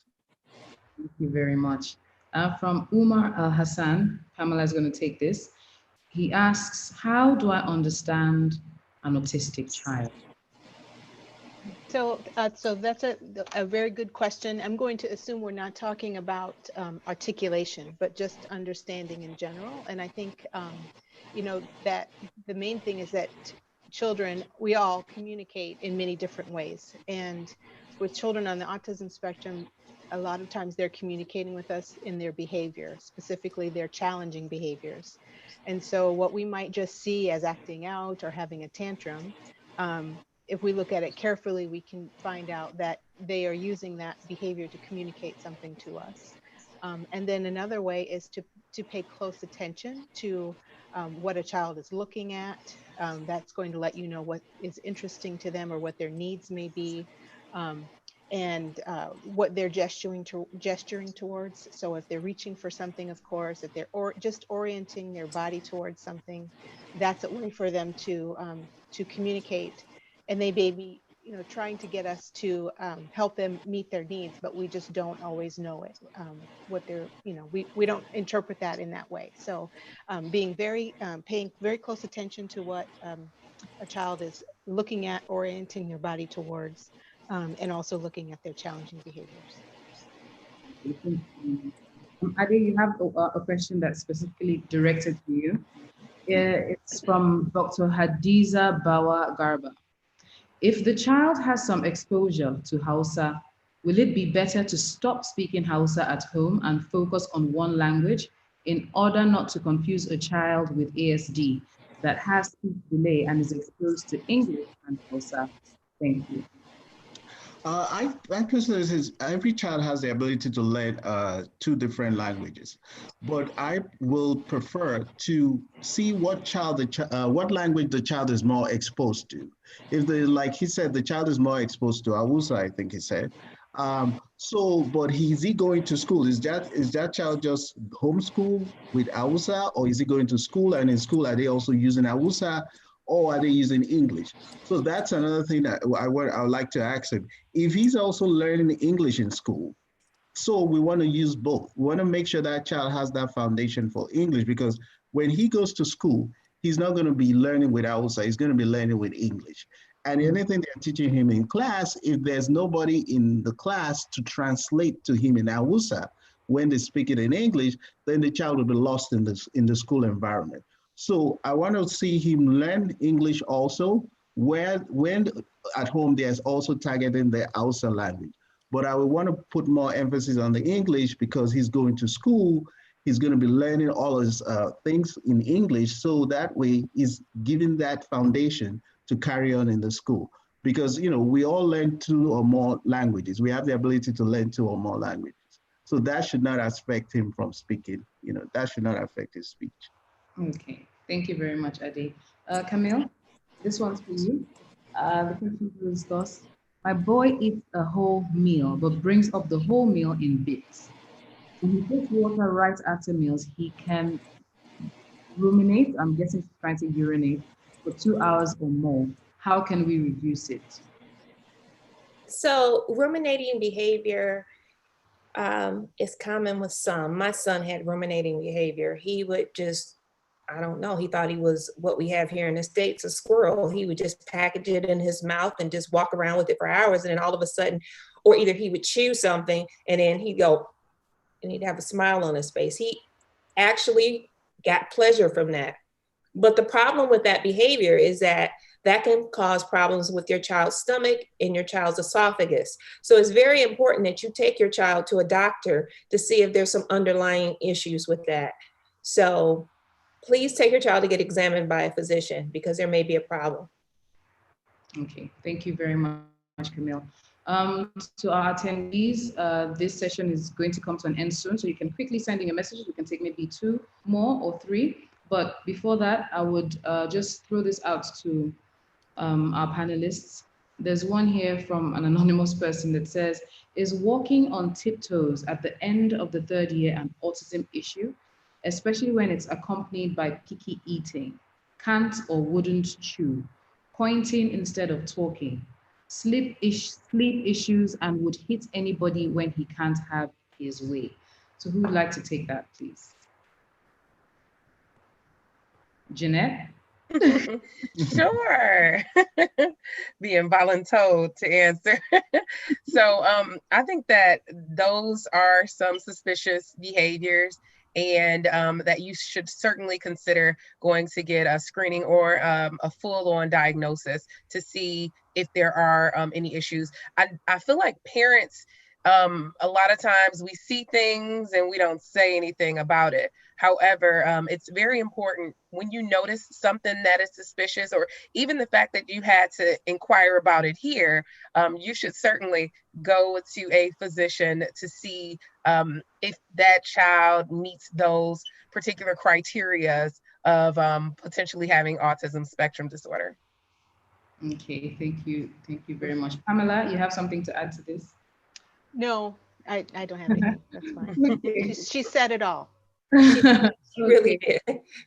Okay, so a question from, I'm throwing this out again. A question from Emanuela says, what can an educator who is not an autistic specialist do in a school where autistic children are in the same class with other children, and yet the school owner expects the same results?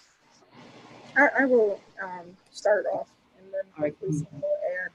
I want to highlight what I said before about the least restrictive environment. So we know that for modeling and coaching purposes, it is better, research shows it is better to expose students or children to their same age peers without exceptionalities. The other point I want to make is that, again, every child is different. So we have to be very careful of our language not to kind of clump all of our students with exceptionalities together, and even those on the spectrum of autism, meaning there's variances in even autism, not to clump them all together.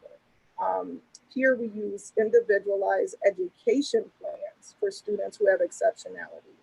And in that plan, we talk about where is this child starting? So we have data that we're focused on for each child, and we're saying, we know this is where this child is beginning, and these are the things that this particular child will need to be successful or even have access to the curriculum that the rest of the students have. So I think that to take a holistic approach can be very detrimental and frustrating to the educator as well as the student.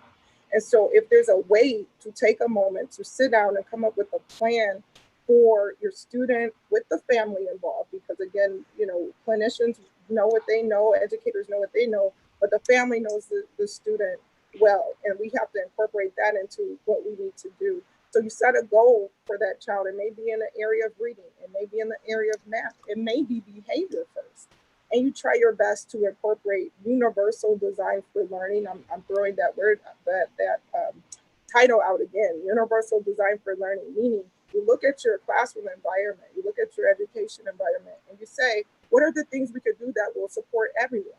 So if we're giving multiple ways to learn a task, then that mitigates anyone with an exceptionality that could include folks that are learning different languages. And so if I use more, say, manipulatives to teach a concept in mathematics, which we always say is the universal language, right?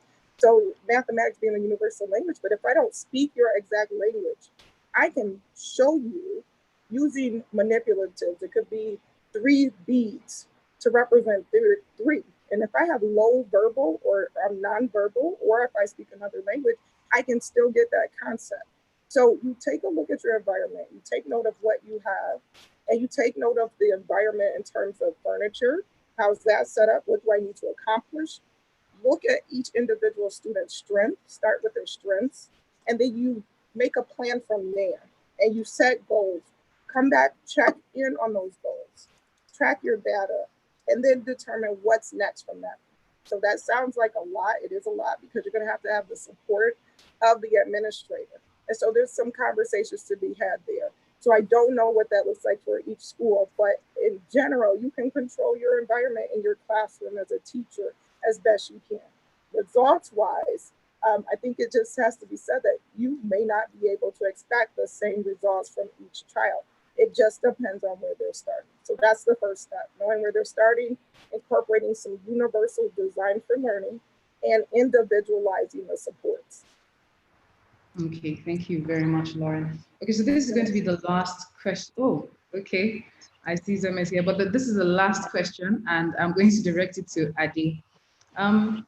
It's from PD. It says, to what extent can a child on the spectrum cope in an entirely new environment?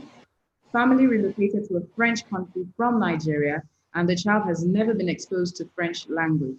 Is it advisable to register the child in a special school where English is not spoken? Thank you. For a child who was transferred to a country that that was not the language the child has been speaking, definitely the child is going to be lost in the class. What we want to start off doing, teaching that child, if that's going to be the new home of that child, now we also want to start teaching that child the language they speak in that country. Because obviously, if he or she going to be going to school where they're going to be teaching them in French, she's just going to be sitting in the class. Anything they're saying in the class, she's not absorbing it. She's lost. And what's the point of her being there? So the first thing, if we know where she's going to grow up and where she's going to go, we want to getting her some maybe extra teaching lesson in French.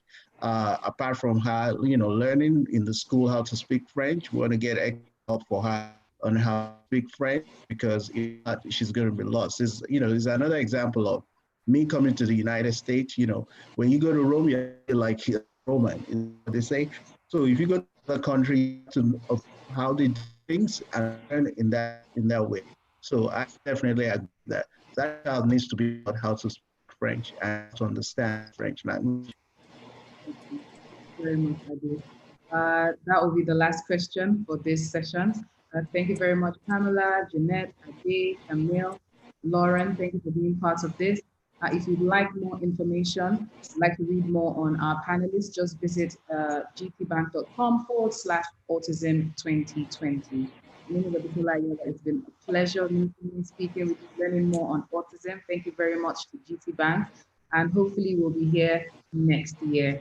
So now I'm handing over to our lovely MC, Zene. Over to you, Zene.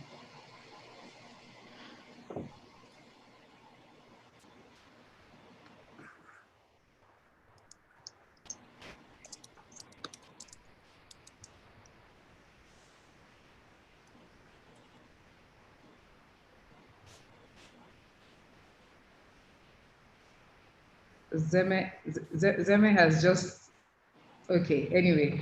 So while we're waiting for Zeme to come back on, again, if we have the panelists still available here, still on here, Pamela, are there any final words until Zeme comes back?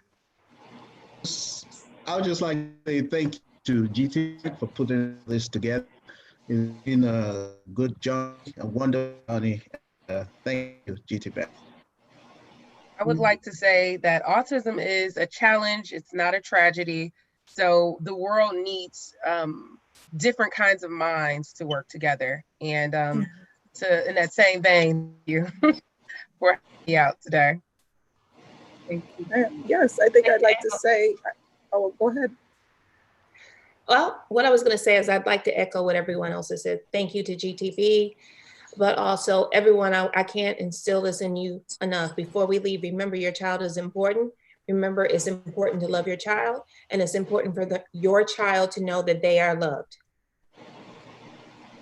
I would like to say thank you to the panelists, to the moderator, GTBank, and all of those that have done an excellent job organizing. In terms of education, it's going to take some time. It's going to take everybody advocating, everybody working together, and you cannot do this work alone. So if you find one or two people who are in the same space as you or needing to connect with someone else, just know you're not alone. That's going to be valuable. Find the people who can support you and you can support them. That community aspect is going to take us further. Education is big, but let's not make it unattainable. It isn't attainable to have great outcomes for students so that they can be contributing citizens, and they can be, and we just have to figure out what that looks like. And so set those goals, work together with communities, with families, and figure out where their place in society is and help them get there. Thank you very much, Lauren. Thank you. I would like to add that for those caregivers or parents who decided to come on anonymously because you have concerns about other people knowing about your child, I just first want to commend you for your courage, for even coming on and asking your anonymous questions, and for you to continue to seek help. The first step really is for you to be willing to notice and acknowledge that there may be something somewhat different about your child, and that's the first step to getting them the help that they need. Thank you very much. Thank you again, GTBank, and I'm handing over to Zeme. Thank you so much, Bisola. Thank you so much to all our panelists. Thank you so much to everybody to watch the 10th annual Autism Conference by GTBank. Thank you so much. We understand that there are a lot of questions that haven't been answered, so please keep on dropping your comments in the Q&A section, and all the resources, all the questions answered, everything is going to be on www.gtbank.com/autism 2020. Thank you so much, everybody, for joining us. Thank you to our lovely panelists. Thank you so much to our keynote speakers. Thank you so much. I'm Zemegiwa Asage. See you guys next year. Bye. Bye.